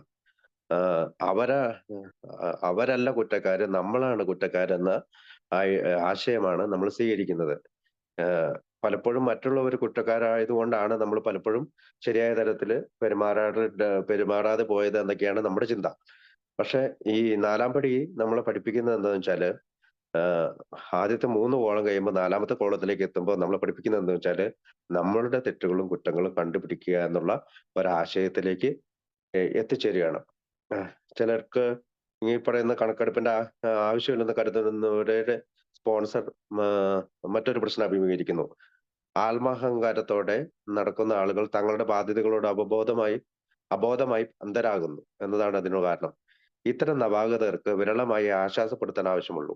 തങ്ങളുടെ അഹംഭാവം പടുത്തുയർത്തിയ മതിലുകളിൽ വിവേകത്തിന്റെ വെളിച്ചത്തിന് കടന്നു വരാൻ പാകത്തിൽ ഒരു വിള്ളൽ കണ്ടെത്താൻ അവരെ സഹായിക്കേണ്ട പ്രശ്നമേ ഉള്ളൂ. അതൊക്കെ സ്പോൺസർ സഹായിക്കുന്ന ഒരു കാര്യം. കാരണം ഇത് എഴുതേണ്ട കാര്യമില്ല, ഇൻവെന്ററി എഴുതേണ്ട കാര്യമില്ല എന്നൊക്കെ പറയുന്ന പല ആളുകളോടും സ്പോൺസർ ആയിട്ടുള്ള ആള് സഹായിക്കുക എന്ന് ചെയ്യുമെന്നാണ് പറയുക. അപ്പൊ ഈ ആദ്യമായി എഐയിലെ ഭൂരിഭാഗം അംഗങ്ങളും അവരുടെ മദ്യപാന ദിനങ്ങളിൽ ആത്മന്യായീകരണത്തിന്റെ കടുത്ത വേദനകൾ അനുഭവിച്ചിട്ടുണ്ടെന്ന് അവരോട് പറയാൻ കഴിയണം. ഇപ്പൊ എക്സ്ക്യൂസസ്, അതായത് ലോട്ട് ഓഫ് എക്സ്ക്യൂസസ് ഇത് ചെയ്യാതിരിക്കാനായിട്ട് ആദ്യ നാളുകൾ മുതലേ അംഗങ്ങൾ ശ്രമിക്കാറുണ്ട്. നമ്മൾ ഭൂരിഭാഗം പേർക്കും ഒഴിവ് കഴിവുകളുടെ സൃഷ്ടാവായിരുന്നു ആത്മന്യായീകരണം. തീർച്ചയായും മദ്യപിക്കുന്നതിനും എല്ലാത്തരം ഭ്രാന്തൻ നശീകരണ പെരുമാറ്റങ്ങൾക്കും ഒഴിവുവഴികൾ തെളിവുകൾ സൃഷ്ടിക്കുന്നത് ഞങ്ങളൊരു കലയാക്കി മാറ്റി. അപ്പൊ മദ്യപിക്കുന്ന കാലത്തും നമ്മൾ ഈ ഒഴിവുകളാണ് പറഞ്ഞുകൊണ്ടിരുന്നത്. ഞങ്ങൾക്ക് മദ്യപിക്കേണ്ടി വന്നു. എന്തുകൊണ്ടെന്നാൽ സമയം നല്ലതായാലും മോശമായാലും ഞങ്ങൾക്ക് മദ്യപിക്കേണ്ടിയിരുന്നു. അപ്പൊ വീട്ടിൽ ഞങ്ങൾ സ്നേഹം കൊണ്ട് വീർപ്പുമുട്ടി, അല്ലെങ്കിൽ ഞങ്ങൾക്ക് സ്നേഹമേ കിട്ടിയില്ല, അതുകൊണ്ട് ഞങ്ങൾക്ക് മദ്യപിക്കേണ്ടി വന്നു. തൊഴിലിൽ ഞങ്ങൾ വലിയ വിജയങ്ങളോ കടുത്ത പരാജയങ്ങളോ വന്നു, അപ്പോഴും നമ്മൾ മദ്യപിച്ചു. നമ്മുടെ രാജ്യം യുദ്ധം ജയിക്കുകയോ തോൽക്കുകയോ ചെയ്തപ്പോഴും നമ്മൾ മദ്യപിച്ചു. അങ്ങനെ ഒരുപാട് ഒഴിവൊഴികൾ പറയുന്നതിൽ മിടുക്കന്മാരാണ് മദ്യാസക്തരായ നമ്മൾ ഓരോരുത്തരും. അവസ്ഥകളാണ് ഞങ്ങളെ മദ്യപാനത്തിലേക്ക് നയിച്ചതെന്ന് നാം ചിന്തിച്ചു. ഇത്തരം അവസ്ഥകളെ നേരെയാക്കാൻ ഞങ്ങൾ ശ്രമിച്ചപ്പോൾ പൂർണ്ണമായും തൃപ്തികരമായി അതിന് കഴിയില്ലെന്ന് ഞങ്ങൾ കണ്ടെത്തി. ഞങ്ങളുടെ മദ്യപാനം കൈവിട്ടു പോവുകയും ഞങ്ങൾ മദ്യപരായി മാറുകയും ചെയ്തു. അവസ്ഥകൾ എന്തു തന്നെയായാലും അവയെ നേരിടാൻ ഞങ്ങൾ സ്വയം മാറേണ്ടതുണ്ട് എന്ന് ഞങ്ങൾക്ക് ഒരിക്കലും തോന്നിയില്ല. അപ്പൊ ഈ അവസ്ഥകളെ നേരിടാൻ വേണ്ടിയിട്ടാണ് നമ്മൾ സ്വയം മാറുന്നത്. പഴയ ഷിബുവിൽ നിന്ന് പുതിയ ഷിബുവിലേക്ക്, അല്ലെങ്കിൽ ഓരോരുത്തരും അവരവരുടെ പഴയ ആറ്റിറ്റ്യൂഡിൽ നിന്ന്, മനോഭാവത്തിൽ നിന്ന് പുതിയ മനോഭാവത്തിലേക്ക് മാറേണ്ടതുണ്ട്. പക്ഷെ എത്തിയപ്പോൾ ഞങ്ങളുടെ പ്രതികാരവാജ്ഞ നിറഞ്ഞ നീരസങ്ങളെയും ആത്മനിന്ദയോടും നീതീകരിക്കാനാകാത്ത അഹങ്കാരത്തോടും എന്തെങ്കിലും ചെയ്യണമെന്ന് ഞങ്ങൾ മെല്ലെ പഠിച്ചു തുടങ്ങി. സ്ലോവിലിയാണ്. ഞങ്ങൾ വൻ തോക്കുകളാകാൻ ശ്രമിച്ചപ്പോഴൊക്കെ ആൾക്കാർ ഞങ്ങൾക്കെതിരെ തിരിഞ്ഞുവെന്ന് ഞങ്ങൾക്ക് മനസ്സിലാക്കേണ്ടി വന്നു. വൻ തോക്കുകളാകാൻ ശ്രമിക്കുന്ന മറ്റുള്ളവരുടെ മേത്തേക്ക് കയറുക, മറ്റുള്ളവരെ ഉപദ്രവിക്കുക എന്നുള്ളത്. ഞങ്ങൾ അമർഷം വച്ചു പുലർത്തിയപ്പോൾ, തോൽവികൾക്ക് പ്രതികാരം ചെയ്യാൻ പദ്ധതിയിട്ടപ്പോൾ, മറ്റുള്ളവർക്കെതിരെ പ്രയോഗിക്കാൻ നാം കരുതി വെച്ചിരുന്ന കോപത്തിന്റെ ഗത കൊണ്ട് ഞങ്ങൾ സത്യത്തിൽ നമ്മെ തന്നെ പ്രഹരിക്കുകയായിരുന്നത് ഞങ്ങൾക്ക് മനസ്സിലാക്കേണ്ടി വന്നു. ഞങ്ങൾ ഗുരുതരമായി അസ്വസ്ഥരായിരുന്നപ്പോൾ അസ്വസ്ഥതയ്ക്ക് കാരണമാരെന്നോ എന്തെന്നോ പരിഗണിക്കാതെ അത് ശാന്തമാക്കിയാണ് ആദ്യത്തെ ആവശ്യമെന്ന് ഞങ്ങൾ മനസ്സിലാക്കി. അസ്ഥിരമായ വികാരങ്ങൾ നമ്മെ എങ്ങനെ ഇരകളാക്കി എന്ന് മനസ്സിലാക്കുന്ന ഒരുപാട് സമയമെടുത്തു. അതുകൊണ്ട് തന്നെ വളരെ പതുക്കെയും ആദ്യമായി ഇത്തരം പോരായ്മകൾ പലതും ഞങ്ങൾക്കുണ്ടെന്ന് ഞങ്ങൾക്ക് അംഗീകരിക്കേണ്ടി വന്നു. അപ്പൊ നമുക്ക് എത്തിക്കഴിഞ്ഞപ്പോ പല പോരായ്മകളും അംഗീകരിക്കേണ്ടി വന്നു. നീരസമുണ്ട്, ആത്മനിന്ദയുണ്ട്, സഹതാപമുണ്ട്, ഇങ്ങനെയൊക്കെയുള്ള കാര്യങ്ങൾ. ഇത്തരം വെളിപ്പെടുത്തുകൾ വേദനാജനകവും അപമാനകരമാണെങ്കിൽ പോലും മറ്റാൾക്കാരെ സംബന്ധിച്ചിടത്തോളം ഞങ്ങളുടെ ചിന്തയിലും സംസാരത്തിലും കുറ്റപ്പെടുത്തുക എന്ന പദം ഒഴിവാക്കിയിട്ടുണ്ട്. ഇവിടെയാണ് മറ്റുള്ളവരെ കുറ്റപ്പെടുത്തുക എന്ന പദം നമ്മൾ 3-ാമത്തെ കോളം കഴിയുമ്പോൾ മറ്റുള്ളവരെ കുറ്റപ്പെടുത്തുക എന്ന പരിപാടി നമ്മൾ ഉപേക്ഷിക്കുകയാണ് 4-ാമത്തെ കോളത്തിലേക്ക് കയറുമ്പോൾ. ഇതിന് പ്രാരംഭത്തിൽ തന്നെ വലിയ സന്നദ്ധത ആവശ്യമുണ്ട്. പക്ഷെ ആദ്യത്തെ 2-3 വലിയ തടസ്സങ്ങൾ തരണം ചെയ്ത് കഴിയുമ്പോൾ ശേഷിക്കുന്ന പ്രക്രിയ എളുപ്പമായി തുടങ്ങുന്നത് കാണാം. എന്തുകൊണ്ടെന്നാൽ ഞങ്ങൾ ഞങ്ങളെ തന്നെ വീക്ഷിച്ചു തുടങ്ങിയിരിക്കുന്നു. അല്ലെങ്കിൽ മറ്റൊരു തരത്തിൽ പറഞ്ഞാൽ നമുക്ക് വിനയം ഏറിക്കൊണ്ടിരിക്കുന്നു. നമുക്കൊരു ഹ്യൂമിലിറ്റി, എളിമ കടന്നു വന്നിരിക്കുന്നു. തീർച്ചയായും വിഷാദവാന്മാരും അധികാരമോഹികളും വ്യക്തിത്വത്തിന്റെ 2 ധ്രുവങ്ങളാണ്. മുഴുവൻ ലോകത്തിലും എഐയിലും ഇത്തരക്കാർ ധാരാളമുണ്ട്. അതായത് അധികാരമോഹികളുണ്ട്, വിഷാദവാന്മാരുണ്ട്, ഇവിടെ ലോകത്തിലുള്ള എഐയിലും മുഴുവൻ ലോകത്തിലും എഐയിലും ഇത്തരം അപ്പൊ പുറം ലോകത്തും ഉണ്ട്, എഐയിലും ഉണ്ട് ഇത്തരക്കാർ ധാരാളമുണ്ട്. പലപ്പോഴും ഇത്തരം വ്യക്തിത്വങ്ങൾ തന്നിരിക്കുന്ന ഉദാഹരണങ്ങൾ പോലെ വ്യക്തമായി നിർവചിക്കപ്പെട്ടിരിക്കുന്നു. പക്ഷെ പലപ്പോഴും നമ്മളിൽ പലരും ഈ രണ്ടിനങ്ങളിലും ഉൾപ്പെടുന്നവരാകുന്നു. മനുഷ്യർ ഒരിക്കലും തികച്ചും ഒരുപോലെയല്ല. അതുകൊണ്ട് നമ്മൾ ഓരോരുത്തരും ഒരു കണക്കെടുപ്പ് നടത്തുമ്പോൾ തന്റെ വ്യക്തിപരമായ പെരുമാറ്റ ദോഷങ്ങൾ എന്തൊക്കെയാണെന്ന് നിർണ്ണയിക്കേണ്ടത് ആവശ്യമായി വരും. പിന്നെ അടുത്ത വാക്ക് പറയുന്നത് തനിക്കിണങ്ങുന്ന ചെരുപ്പുകൾ കണ്ടെത്തി കഴിഞ്ഞാൽ അയാൾ അതും അണിഞ്ഞ് ഒടുവിൽ താൻ നേരായ വഴിയിലെത്തിയിരിക്കുന്ന എന്ന ആത്മവിശ്വാസത്തോടെ നടക്കാൻ തുടങ്ങണം. അപ്പോ ദൂഷ്യങ്ങളുടെ പട്ടിക യുടെ ആവശ്യകതയെ പറ്റി നമുക്ക് ചിന്തിക്കാം. ഈ പലർക്കും ഈ മതപരമായിട്ട് പരിശീലനമൊക്കെ ശ്രദ്ധ ശിഷ് ഞാനൊക്കെ ചെറുപ്പത്തിൽ മുതലേ ഈ മതപരമായ ക്ലാസ്സുകൾക്ക് പോകുമ്പോൾ ധാർമ്മിക തത്വങ്ങളുടെ ഗുരുതരമായ ലംഘനങ്ങൾ ഉൾക്കൊള്ളുന്നതാകാം ഇത്തരം പട്ടിക. ചിലർ ഇതിനെ സ്വഭാവ ദൂഷ്യങ്ങളുടെ പട്ടികയായി കരുതിയേക്കാം. പൊരുത്തക്കേടുകളുടെ പട്ടികയായി ഇതിനെ കാണുന്നവരുണ്ട്. അധാർമികതയെക്കുറിച്ച് സംസാരം ഉണ്ടാകുമ്പോൾ തന്നെ അലസോരപ്പെടുന്നവരുമുണ്ട്. പാപത്തിന്റെ കാര്യം പിന്നെ പറയേണ്ടതില്ലല്ലോ. പാപം എന്ന് പറഞ്ഞു കഴിഞ്ഞാൽ അലസോരപ്പെടുന്നവരുണ്ട്. വിവേകം കുറഞ്ഞവർ പോലും അംഗീകരിക്കുന്ന ഒരു കാര്യമുണ്ട്. നമ്മൾ മദ്യപാനികൾ ധാരാളം തെറ്റുകളുണ്ടെന്നും സുബോധവും പുരോഗതിയും ജീവിതവുമായി പൊരുത്തപ്പെടാനുള്ള യഥാർത്ഥ കഴിവും ഞങ്ങൾ പ്രതീക്ഷിക്കണമെങ്കിൽ ഒരുപാട് കാര്യങ്ങൾ ചെയ്യേണ്ടതുണ്ട്. അപ്പോ ഈ പോരായ്മകളെ വിളിക്കപ്പെടേണ്ട പേരുകളെ ചൊല്ലി ആശയക്കുഴപ്പം ഒഴിവാക്കുന്നതിന് വേണ്ടി മനുഷ്യന്റെ പ്രധാന വീഴ്ചകളെ കുറിച്ച് സർവ്വദേശീയമായി അംഗീകരിക്കപ്പെട്ട പട്ടിക നമുക്കെടുക്കാം. അപ്പൊ അടുത്തത് ഒരു 7 പാപങ്ങളെ കുറിച്ചാണ് പറഞ്ഞത്. 7 മാരക പാപങ്ങൾ. നമുക്കറിയാം ക്രിസ്ത്യൻ ബൈബിളിലൊക്കെ ഇതുള്ളതാണ്. അതിനു മുമ്പ് ഗ്രീക്ക് അന്നത്തെ കാലത്ത് ഗ്രീക്കുകാരൊക്കെ ഇത് ഉപയോഗിച്ചിട്ടുണ്ടെന്നാണ് പറയാം ഹിസ്റ്ററി പരിശോധിക്കുമ്പോൾ. അപ്പൊ അഹങ്കാരം, അത്യാഗ്രഹം, കാമം, കോപം, ആർത്തി, അസൂയ, അലസത, ഇതാണ് 7 പാപങ്ങൾ. ഈ ഘോഷയാത്രയിൽ അഹങ്കാരം തലപ്പത്ത് വരുന്നത് യാദൃശ്യമല്ല. അപ്പൊ 7 പാപങ്ങളിൽ അഹങ്കാരമാണ് ആദ്യം വന്നിരിക്കുന്നത്.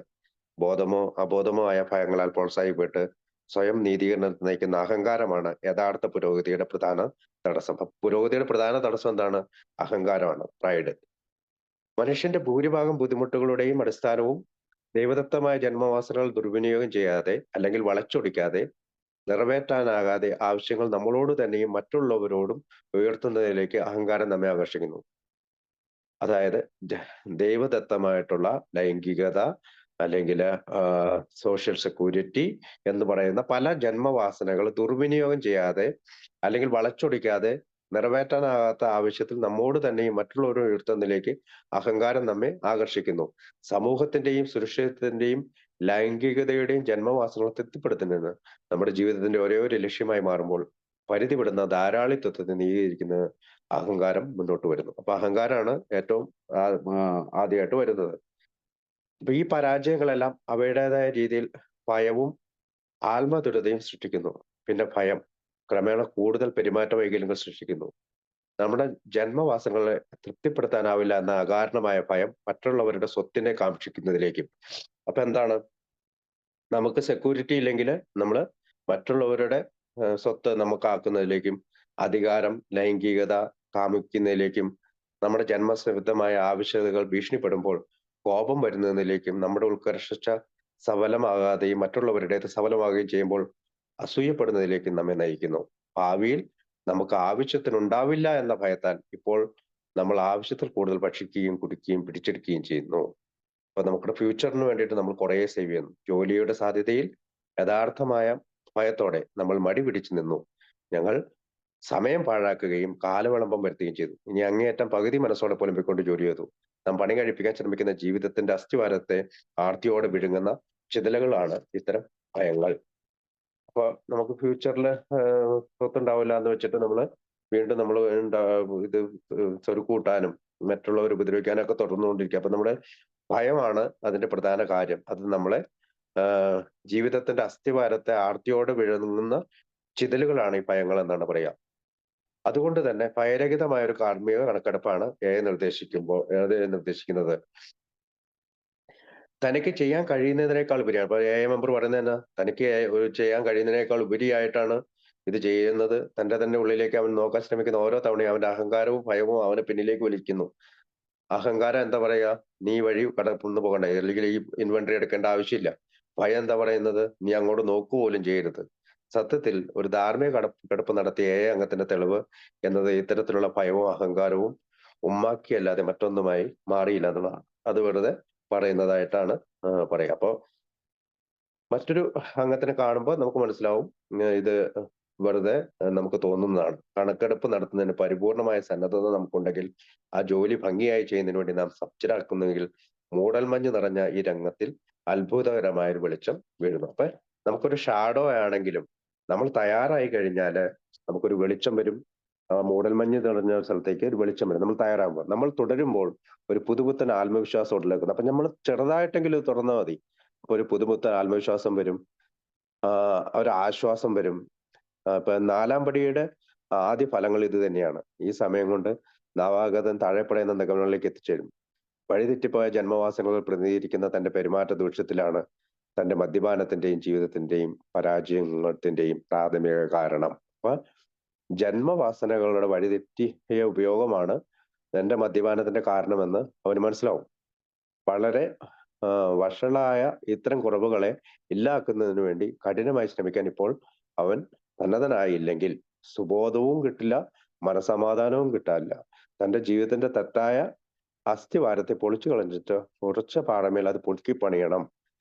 തന്റെ കുറവുകൾ അന്വേഷിച്ച് തുടങ്ങാൻ ഇപ്പോൾ സന്നദ്ധത കാണിക്കുന്ന അയാൾ ചോദിക്കുക, ഞാൻ എങ്ങനെയാണ് ഇതിലേർപ്പെടേണ്ടത്? ഞാൻ തന്റെ കണക്കെടുക്കേണ്ടത് എങ്ങനെയാണ്? ഇപ്പോ 4-ാം പടി എന്താണ്? ഒരു ആജീവനാന്ത പരിശീലനത്തിന്റെ തുടക്കമാണ്. കാരണം നമുക്ക് ഡെയിലി ഇൻവെന്ററി ഉണ്ട്. 10-ാം പടിയിൽ നമുക്ക് എത്തുമ്പോഴത്തേക്കും നമുക്ക് ഡെയിലി ഇൻവെന്ററി ഉണ്ട്.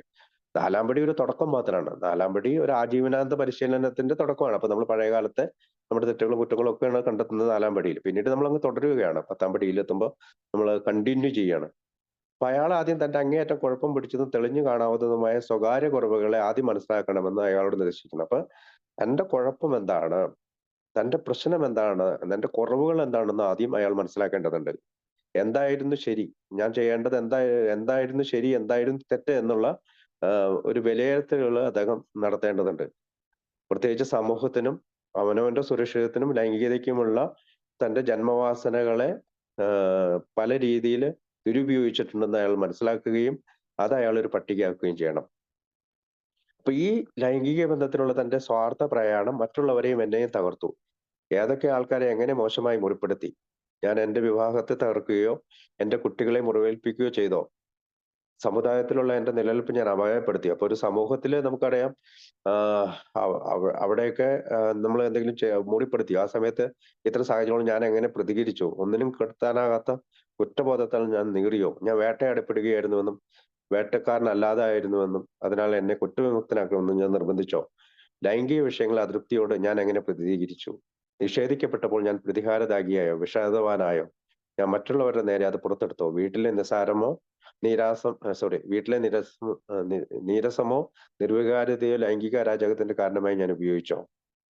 അങ്ങനെ ഒരുപാട് കാര്യങ്ങളാണ് സെക്സിനെ കുറിച്ച് അവിടെ ചോദിക്കുക. അപ്പോ പിന്നീട് സാമ്പത്തികവും മറ്റേ ഫിനാൻഷ്യൽ കാര്യങ്ങൾ, സാമ്പത്തികവും വൈകാരികമായ സുരക്ഷിതത്തെ കുറിച്ച് സംബന്ധിച്ച് ഞങ്ങളുടെ പെരുമാറ്റത്തെ കുറിച്ചുള്ള ചോദ്യങ്ങൾ ചോദിക്കേണ്ടത് ഭൂരിഭാഗം മദ്യപാനികൾക്കും പ്രധാനപ്പെട്ടതാണ്. ഇത്തരം മേഖലകളിൽ ഭയം, അത്യാഗ്രഹം, സ്വാർത്ഥമായ ഉടമസ്ഥത, അഭിമാനം എന്നിവ ഞങ്ങൾക്ക് പരമാവധി ദൂഷ്യങ്ങൾ ചെയ്തിട്ടുണ്ട്. തന്റെ കച്ചവടത്തിന്റെയോ ഉദ്യോഗത്തിന്റെയോ ചരിത്രം പരിശോധിക്കുമ്പോൾ മിക്കവാറും ഏതൊരു മദ്യപനും ഇത്തരം ചോദ്യങ്ങൾ ചോദിക്കാൻ കഴിയും. അതായത് അവൻ ഏതെങ്കിലും ബിസിനസ് നടത്തുന്നവനാണ്, എന്തെങ്കിലും ജോലി ചെയ്യുകയാണെങ്കിൽ അതിന്റെ ഒരു ചരിത്രം പരിശോധിക്കുമ്പോൾ അവനത് കണക്കെടുക്കേണ്ടി വരും. തന്റെ മദ്യപാന പ്രശ്നത്തിന് പുറമെ തന്റെ സാമ്പത്തിക അസ്ഥിതിക്ക് കാരണമായ മറ്റ് സ്വഭാവങ്ങൾ എന്തൊക്കെ? അതായത് കള്ളുകൂടി കൂടാതെ ചീട്ടുകളി, കള്ളുകൂടി കൂടാതെ മറ്റു പല പരിപാടികളൊക്കെ ഉണ്ടെങ്കിൽ അതൊക്കെ ഈ കണക്കെടുപ്പിലേക്ക് കടത്തിക്കൊണ്ടുവരേണ്ടി വരും. എന്റെ ജോലിയോടുള്ള എന്റെ ചേർച്ചയെക്കുറിച്ചുള്ള ഭയവും അപകർഷതാബോധവും എന്റെ ആത്മവിശ്വാസവും തകർക്കുകയും എന്നെ സംഘർഷം കൊണ്ട് നിറയ്ക്കുകയൊക്കെ ചെയ്തോ? പറഞ്ഞു പറ്റിച്ചും ചതിച്ചും ഉത്തരവാദിത്തത്തിൽ നിന്ന് ഓടി ഒളിച്ചും അപര്യാപ്തമായ ഇത്തരം വികാരങ്ങളെ മൂടിവെക്കാൻ ഞാൻ ശ്രമിച്ചോ? അല്ലെങ്കിൽ ഇത് മനസ്സിലാക്കിയിട്ട് എന്റെ ശരിക്കും മികച്ച കഴിവുകൾ തിരിച്ചറിയുന്നതിൽ മറ്റുള്ളവർ പരാജയപ്പെട്ടെന്ന് കരുതിയോ?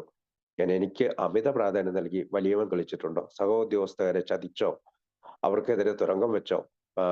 അങ്ങനെയുള്ള കുറെ ചോദ്യങ്ങളാണ് ഈ പറയുന്ന ഓഹരി വിപണികളിൽ കുതിരപ്പന്തയെ പോലെ പെട്ടെന്ന് പണം കിട്ടുന്ന കാര്യങ്ങളിൽ നമ്മൾ ഏർപ്പെട്ടോ? ഞാൻ പിശുക്കനായിരുന്നോ? അല്ലെങ്കിൽ സാമ്പത്തിക കാര്യങ്ങൾ വളഞ്ഞ വഴി സ്വീകരിച്ചോ എന്നൊക്കെ നമ്മൾ ഈ ഫിനാൻഷ്യൽ കാര്യങ്ങൾ എടുക്കുമ്പോൾ ചോദിക്കുന്നുണ്ട്. ഈ ചോദ്യങ്ങൾ ഭൂരിഭാഗവും തങ്ങൾക്ക് ബാധകമാണെന്ന് ഏതായാലും ബിസിനസ്സുകാരായ സ്ത്രീകൾ സ്വാഭാവികമായും കണ്ടെത്തും. പക്ഷേ മദ്യപാനിയായ വീട്ടമ്മയ്ക്കും കുടുംബത്തെ സാമ്പത്തിക അരിഷ്ടത്തിൽ എത്തിക്കാനും കഴിയും. കാരണം മദ്യപാനിയായ വീട്ടമ്മയാണെങ്കിലോ കുടുംബത്തില് സാമ്പത്തിക സുരക്ഷിതത്വം ഉണ്ടാവില്ല. അവർക്ക് വീട്ടു സാധനങ്ങൾ കടം മേടിക്കുന്ന കണക്കുകൾ തിരിമറി നടത്താൻ കഴിയും. ഭക്ഷണാവശ്യങ്ങൾക്ക് പണം ദുർവിനിയോഗം ചെയ്യാൻ കഴിയും. വൈകുന്നേരങ്ങളിൽ ചീട്ട് കളിച്ച് ചെലവാക്കാൻ കഴിയും. ധാരാളത്തിൽ നിന്ന് പാഴാക്കി കളയുന്നതിലൂടെ നിരുത്തരവാദത്തിലൊരിക്കലും തന്റെ ഭർത്താവിനെ കടക്കെണിയിലാക്കാനായിട്ട് അവർക്ക് കഴിയും. അപ്പൊ ഭാര്യമാര് സ്ത്രീകളായിട്ടുള്ള മദ്യാസക്തിനെ കുറിച്ചാണ് അവിടെ പറയുന്നത്. അപ്പോ ആഹ് പിന്നീട് പറയുന്നതിന് മദ്യപിച്ച് തൊഴിലും കുടുംബവും കൂട്ടുകാരും ഒക്കെ നഷ്ടപ്പെട്ട എല്ലാ മദ്യപാനികളും തങ്ങളുടെ വ്യക്തിത്വത്തിന്റെ കുറവുകൾ എങ്ങനെ ഞങ്ങളുടെ സുരക്ഷിതത്വം തകർത്തുവെന്ന് നിർണ്ണയിക്കുന്നതിന് വേണ്ടി കാരുണ്യരഹിതമായ ഒരു ക്രോസ് വിസ്താരം സ്വയം നടത്തേണ്ടി വരും. അപ്പൊ തൊഴില്, എംപ്ലോയ്മെന്റ്, ഫാമിലി, നമ്മുടെ ഫ്രണ്ട്ഷിപ്പ് ഇതെല്ലാം നഷ്ടപ്പെടുത്തിയ മദ്യപാനികള് തന്റെ വ്യക്തിത്വത്തിന്റെ കുറവുകളിലൂടെ അവരെയൊക്കെ എങ്ങനെ നഷ്ടപ്പെടുത്തിയെന്ന് ഒരു കണക്കെടുക്കേണ്ടി വരും 4-ാം പടിയില്. അടുത്തത് എന്താണ്? പിന്നെ പറയുന്നത് വൈകാരിക സുരക്ഷിതത്വം, ഇമോഷണൽ സ്റ്റെബിലിറ്റി, അരക്ഷിതാവസ്ഥയെ കുറിച്ചാണ്. സങ്കടം, കോപം, സ്വയാനുകമ്പ, വിഷാദം തുടങ്ങിയവ ചിലപ്പോൾ നമ്മുടെ ഉള്ളിൽ ഉണ്ടെന്ന് തോന്നുന്നതും മറ്റു ചിലപ്പോൾ ബാഹ്യവുമായ കാരണങ്ങളിൽ നിന്നാണ് ഇവ ഉത്ഭവിക്കുന്നത്. ഇത്തരത്തിലൊരു കണക്കെടുപ്പ് നടക്കുമ്പോൾ തുടർച്ചയായി അല്ലെങ്കിൽ ആവർത്തിച്ചുള്ള കുഴപ്പമുണ്ടാകുന്ന ചില വ്യക്തിപരമായ ബന്ധങ്ങളുടെയും ശ്രദ്ധാപൂർവം പരിഗണിക്കേണ്ടതുണ്ട്. ജന്മവാസനകൾക്ക് ഭീഷണിയാവുന്ന എവിടെയും ഇത്തരത്തിലുള്ള ഒരു അരക്ഷിതാവസ്ഥ ഉടലെടുക്കണമെന്ന് ഓർമ്മിക്കേണ്ടതുണ്ട്. ഈ ലക്ഷ്യത്തിന് വേണ്ടിയുള്ള ചോദ്യം ചെയ്യൽ ഇത്തരത്തിലായിരിക്കും. ഭൂതകാലവും വർത്തമാനകാലവും പരിഗണിക്കുമ്പോൾ എനിക്ക് ഉത്കണ്ഠയും നീരസവും അതൃപ്തിയും വിഷാദവും ഒക്കെ ഉണ്ടാക്കിയ ലൈംഗിക സാഹചര്യങ്ങൾ എന്തൊക്കെയാണ്? ഓരോ സാഹചര്യവും കൃത്യമായി വിലയിരുത്തുമ്പോൾ എവിടെയാണ് എനിക്ക് പിഴച്ചെന്ന് കാണാൻ കഴിയുമോ? സ്വാർത്ഥതയോ ന്യായീകരിക്കാനാവാത്ത ആവശ്യങ്ങൾ കാരണമാണോ? അല്ലെങ്കിൽ മറ്റുള്ളവരുടെ പെരുമാറ്റം കൊണ്ടാണ് എനിക്ക് ശല്യമുണ്ടാകുന്നതെങ്കിൽ എനിക്ക് മാറ്റാനാകാത്ത സാഹചര്യങ്ങൾ അംഗീകരിക്കാനുള്ള കഴിവ് എനിക്കില്ലാത്ത എന്തുകൊണ്ടാണ്? തന്റെ അസ്വസ്ഥതയുടെ ഉറവിടം വെളിപ്പെടുത്താൻ കഴിയുന്ന തരത്തിലുള്ള അടിസ്ഥാനപരമായ ചോദ്യങ്ങളാണിവ. എനിക്ക് എന്റെ പെരുമാറ്റം മാറ്റാൻ കഴിയുമോ? പ്രശാന്തമായ ആത്മാവിന്റെ അച്ചടക്കവുമായി എനിക്ക് പൊരുത്തപ്പെടാനാകുമോ എന്നുള്ളതാണ് ആ പാരഗ്രാഫിൽ അവർ ചോദിക്കുന്നത്. സാമ്പത്തിക അരക്ഷിതാവസ്ഥ ഇതേ വികാരങ്ങൾ തുടർച്ചയായി വരുന്നു. തന്റെ പിഴവുകൾ എന്നെ കരുളുന്ന ഉത്കണ്ഠകളെ ഊട്ടിവളർത്തിയെന്ന് എനിക്ക് എന്നോട് ചോദിക്കാൻ കഴിയും. മറ്റുള്ളവരുടെ പ്രവർത്തികൾ ഈ കാരണത്തിന്റെ ഭാഗമാണെങ്കിൽ അതിനെപ്പറ്റി എനിക്ക് എന്ത് ചെയ്യാൻ കഴിയും? സംഗതികളുടെ വർത്തമാന കാലാവസ്ഥ മാറ്റാൻ എനിക്ക് കഴിയുമായിരുന്നെങ്കിൽ അവസ്ഥകൾക്കനുസരിച്ച് ജീവിതം രൂപപ്പെടുത്താനാവും ആവശ്യമായ മാർഗങ്ങൾ സ്വീകരിക്കാൻ ഞാൻ തയ്യാറാകുമോ? പിന്നെ അടുത്ത പാരഗ്രാഫില് കുടുംബവുമായിട്ട്, സുഹൃത്തുക്കളുമായിട്ട്, സമൂഹവുമായിട്ടുള്ള നമ്മുടെ വികലമായ ബന്ധങ്ങള് ഭൂരിഭാഗം പേർക്കും ധാരാളം കഷ്ടപ്പെടേണ്ടി വന്നിട്ടുണ്ട്. ഞങ്ങൾ അവയെക്കുറിച്ച് പ്രത്യേകിച്ച് ചിന്താശൂന്യരും കടുംപിടുത്തക്കാരുമായിരുന്നു. മറ്റൊരു മനുഷ്യനുമായി യഥാർത്ഥ സൗഹൃദം രൂപീകരിക്കാൻ ഞങ്ങൾക്കുള്ള പൂർണ്ണമായ കഴിവില്ലായ്മയാണ് ഞങ്ങളിപ്പോൾ തിരിച്ചറിയുന്നത്. ഞങ്ങളുടെ അഹംഭാവമായിരുന്നു വിനാശകരമായ 2 വാരിക്കുഴികൾ കുഴിക്കുന്നു. ഒന്നുകിൽ നമുക്കറിയാവുന്ന ആൾക്കാരെ അടക്കി വാഴാൻ നാം നിർബന്ധം പിടിക്കുന്നു, അല്ലെങ്കിൽ നാം വളരെയധികം അവരെ ആശ്രയിക്കുന്നു. ഇപ്പോൾ അല്ലെങ്കിൽ പിന്നീട് അവർ നമ്മെ നിരാശരാക്കും. കാരണം മനുഷ്യരാണ് അവര്. അവര് അന്തമില്ലാത്ത ആവശ്യങ്ങൾ നിറവേറ്റാൻ അവർക്ക് കഴിയില്ല. ഈ രീതിയിൽ നമ്മുടെ അരക്ഷിതാവസ്ഥ വളരുകയും വഷളാവുകയും ചെയ്യുന്നു. നമ്മൾ പതിവ് പോലെ നമ്മുടെ സ്വേച്ഛപരമായ ആഗ്രഹങ്ങൾക്ക് മറ്റുള്ളവരെ സ്വാധീനിക്കാൻ ശ്രമിക്കുമ്പോൾ അവർ പ്രതിഷേധിക്കുകയും ശക്തമായി നമ്മെ പ്രതിരോധിക്കുകയും ചെയ്യുന്നു. ഇപ്പോൾ ഞങ്ങളുടെ വികാരങ്ങൾ മുറിവേൽക്കുകയും ഞങ്ങൾ പീഡിപ്പിക്കപ്പെടുകയാണ് തോന്നുമെങ്കിലും പ്രതികാരവാഞ്ച ഉടലെടുക്കുകയും ചെയ്തു. നിയന്ത്രിക്കാനുള്ള നമ്മുടെ ശ്രമങ്ങൾ നാം വർദ്ധിപ്പിക്കുമ്പോഴും അവ പരാജയപ്പെട്ടുകൊണ്ടിരിക്കുകയും നമ്മുടെ കഷ്ടപ്പാട് കൂടുതൽ രൂക്ഷവും സ്ഥായിയായും മാറുകയും ചെയ്യുന്നു. കുടുംബത്തിൽ ഒരാളായിരിക്കാനോ, സുഹൃത്തുക്കളുടെ ഇടയിൽ ഒരു സുഹൃത്തായിരിക്കാനോ, ജോലിക്കാരുടെ ഇടയിൽ ഒരു ജോലിക്കാരനായിരിക്കാനോ, സമൂഹത്തിലെ പരോപകാരിയായ അംഗമായിരിക്കാനോ നമ്മൾ ഒരിക്കൽ പോലും ശ്രമിച്ചിട്ടില്ല. കൂട്ടത്തിന്റെ തലപ്പത്തെത്താനോ അല്ലെങ്കിൽ എല്ലാത്തിന്റെ അടിയിൽ പോയി ഒളിക്കാനാണ് നമ്മൾ ശ്രമിച്ചത്. സ്വാർത്ഥ താല്പരമായ ഇത്തരം പെരുമാറ്റം നമ്മളുമായിട്ടുള്ള ആരുടെയെങ്കിലും പങ്കാളിത്തത്തെ പറ്റി യഥാർത്ഥ സാഹോദര്യത്തെക്കുറിച്ച് ഞങ്ങൾക്ക് ചുരുങ്ങിയ ധാരണയേ ഉണ്ടായിരുന്നുള്ളൂ. അപ്പൊ അവസാനത്തെ പാരഗ്രാഫിൽ എന്താണ് പറയുന്നത്? ഇവിടെ ഉന്നയിക്കപ്പെട്ട ഈ കഴിഞ്ഞ പാരഗ്രാഫിൽ പറയുന്നത് നമ്മൾ സമൂഹത്തിലെ കൂട്ടുകാരൊക്കെ ആയിട്ടുള്ള ബന്ധങ്ങൾ, സുഹൃത്തുക്കളൊക്കെ ആയിട്ടുള്ള ബന്ധത്തെ പറ്റിയാണ് പറയുന്നത്. ഇവിടെ ഉന്നയിക്കപ്പെട്ട പല ചോദ്യങ്ങളോടും ചിലർ പ്രതിഷേധിച്ചേക്കാം. എന്തുകൊണ്ടെന്നാൽ അവരുടെ തന്നെ പെരുമാറ്റത്തിന്റെ കുറവുകൾ അത്രത്തോളം തെളിഞ്ഞതല്ലെന്ന് അവർ ചിന്തിക്കുന്നു. പ്രതിഷേധാർഹമായ ചോദ്യങ്ങൾ സ്പർശിക്കുന്ന തകരാറുകളെ തന്നെ ഉൾപ്പെടുന്ന ഒരു അന്വേഷണം അന്വേഷണീയമാണെന്ന് ഇവരോട് നിർദ്ദേശിക്കാം. പുറമേയുള്ള നമ്മുടെ നിലവാരം തീരെ മോശമല്ലെന്ന് തോന്നിയാലും സ്വയം നീതീകരണത്തിന്റെ, അതായത് സെൽഫ് ജസ്റ്റിഫിക്കേഷന്റെ കനത്ത അടരുകൾക്കിടയിൽ ഇത്തരം ഓരോ പോരായ്മകളെയും നമ്മൾ കുഴിച്ചു മൂടിയിരിക്കുന്നെന്ന് കണ്ടെത്തുന്നത് ലജ്ജാകരമാണ്. കുറവുകൾ എന്തു തന്നെയായാലും ആത്യന്തികമായി അവയുടെ ഒളിപ്പോരിൽ നാം വീണ്ടും മദ്യപാനത്തിലേക്ക് വീണു. അതുകൊണ്ട് കണക്കെടുപ്പ് നടത്തുമ്പോൾ പരിപൂർണ എന്നതാണ് ശ്രദ്ധേയമായ പദം. അപ്പൊ നമ്മൾ ഈ 4th സ്റ്റെപ്പ് ചെയ്യുമ്പോൾ എന്താണ് നമ്മൾ വിചാരിക്കേണ്ടത്? പരിപൂർണത എന്ന് തന്നെയാണ്.